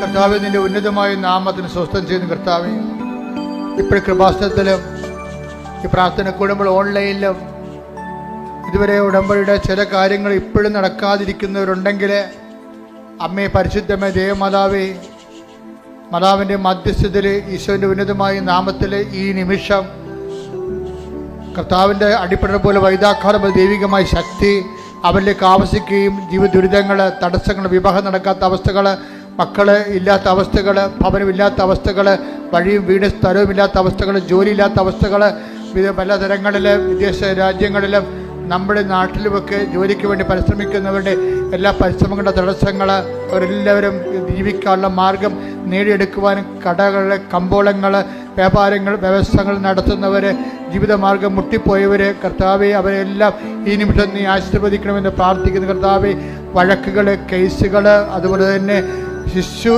മരണങ്ങൾ, ശിശു രോഗങ്ങൾ, ഗർഭിണികളുടെ രോഗങ്ങൾ, ഗർഭസ്ഥ ശിശുവിൻ്റെ വൈകല്യങ്ങൾ, കിടപ്പ് രോഗികൾ, ആശുപത്രി അടിസ്ഥാനപ്പെടുത്തിയിരിക്കുന്നവർ, കോടതി കേസിരിക്കുന്നവർ, ഈ ദിവസങ്ങൾ വിധി വരാൻ പോകുന്നവർ എല്ലാവരും കർത്താവിൻ്റെ നാമത്തിൽ കർത്താവ് ഉന്നതമായ നാമത്തിൽ സഭയുടെ അധികാരത്തിൽ കുരിശിൻ്റെ അടയാളത്തിൽ ദൈവത്തിൻ്റെ ശക്തിയാൽ മാർഗരോഗങ്ങൾ, തീരാ തടസ്സങ്ങളും യേശുവിൻ്റെ നാമത്തിൽ മാറിപ്പോകട്ടെ.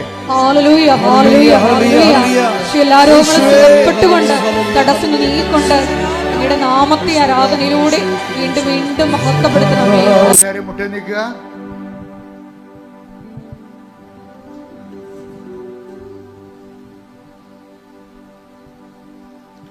മൗനമായി നിങ്ങളുടെ വ്യക്തിപരമായ ആവശ്യങ്ങൾക്ക് വേണ്ടി പ്രാർത്ഥിക്കുക.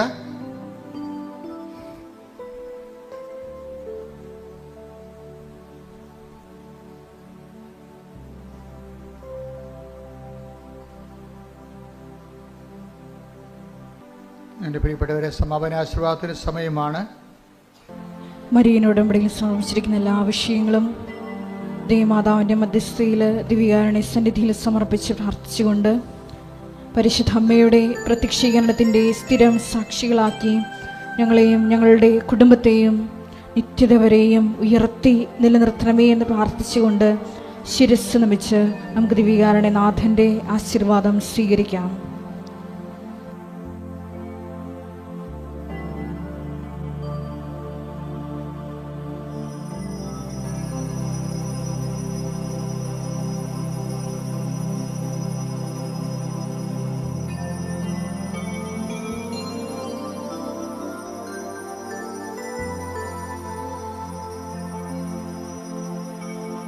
നമ്മൾ ഒരറിയിപ്പുണ്ട്.